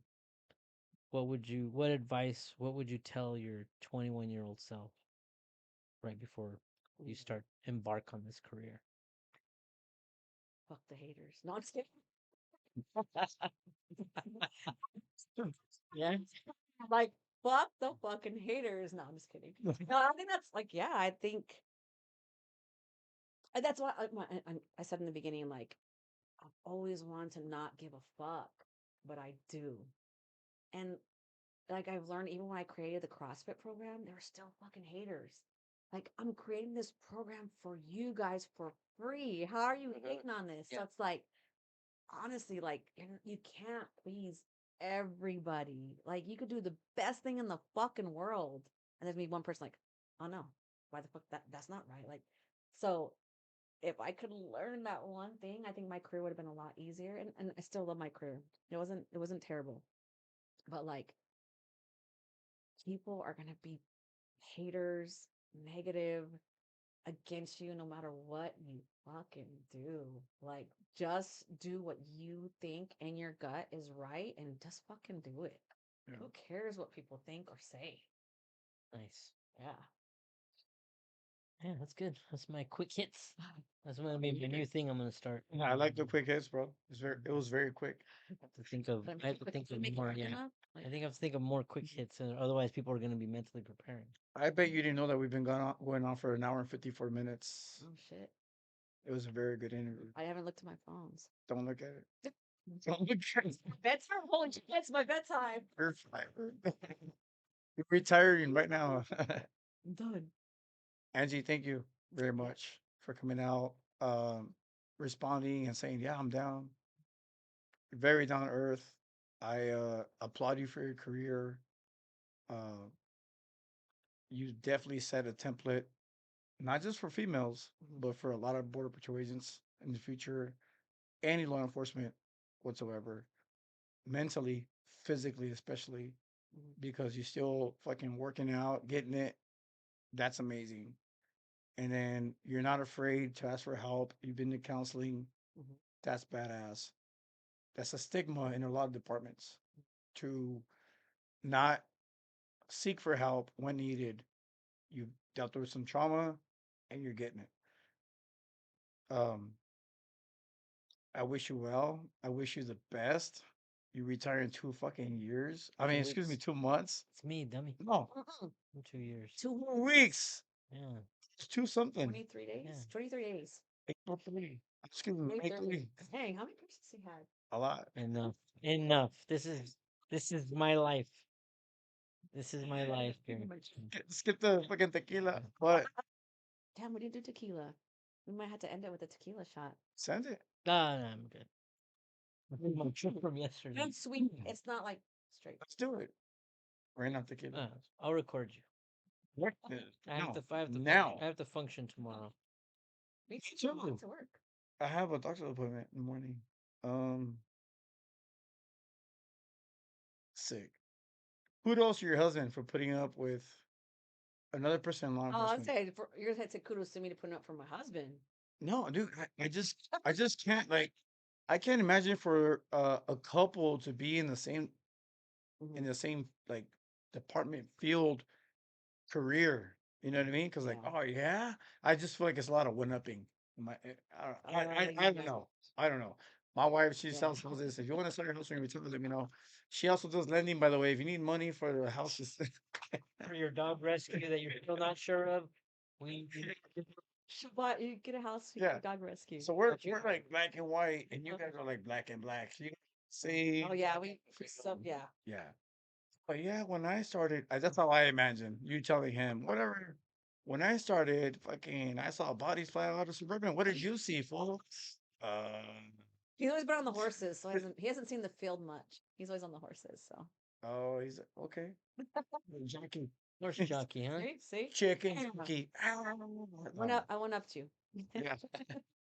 Danny, Cool. No, I think Ariel said it best. I mean, you've led a very interesting and accomplished career. I commend you for that, and wish you nothing but the best.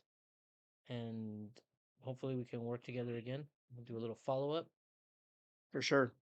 Angie across America, and she's running Forrest Gump style. Run, Angie, run. Yeah. So yeah, hopefully you can check back in with us. We're looking forward to seeing you Maybe bring back as a next week. no. for How about bring you back as another co-host Oh, here and there? Oh, we'll hell do a little yeah. podcasting because you're gonna be retired. You're gonna have You retire, you I got can time. see what the fuck I want. Yeah. Maybe answer your questions now, actually. Oh, yeah, get you guys together, How about you? saying whatever you want. How about you in the show? Because I'm still working for the next 8.5 years. I knew, like, it was her. She's always been the girl. I'm still gonna get blamed. Is this your home? Is this your background? Yes. So, Yeah, I'm down. Like, I'm down for. Cool. any final thoughts? No, I thank you guys for having me too, because as you can tell, I love talking about my job. It as a single mom, like, it really has afforded me a good living, and the second generation. I had big shoes to follow with my dad. He was an amazing worker.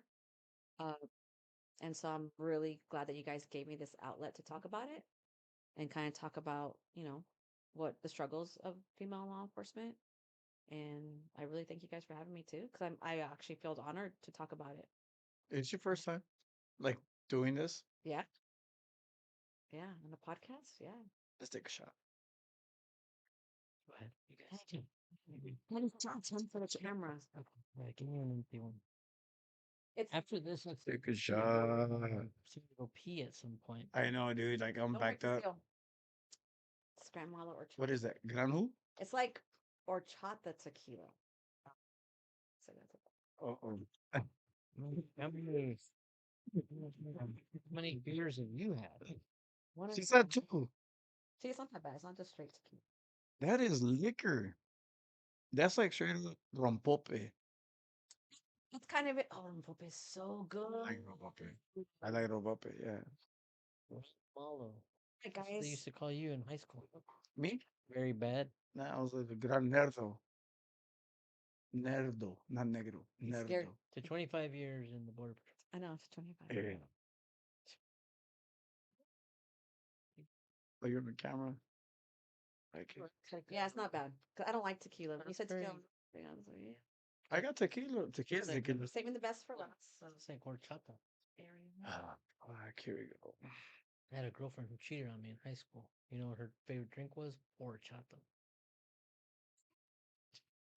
Cause she was a fucking whore, I bet. What year in high school? So, the late 1900s. Like, we're meant to be a co-host. Like, you gotta ask questions, but you gotta come with a follow-up, right? Yeah, you got 60 shows to listen to. That's how I introduce So when I go to trainings. Everybody starts, how, yeah. how long have you been in the department? What's your name? How long have you been in the department? Whatever. And I always say, oh, my name's Danny Garcia. And I started back in the late 1900s. And everybody's like, what? I can actually say that. 1998. Late 1900s. Last thing, don't forget. This is gay. Click and subscribe. No, it's like and subscribe. That shit. Oh, I'm like on the line. and also ring the bell for notifications. Bing.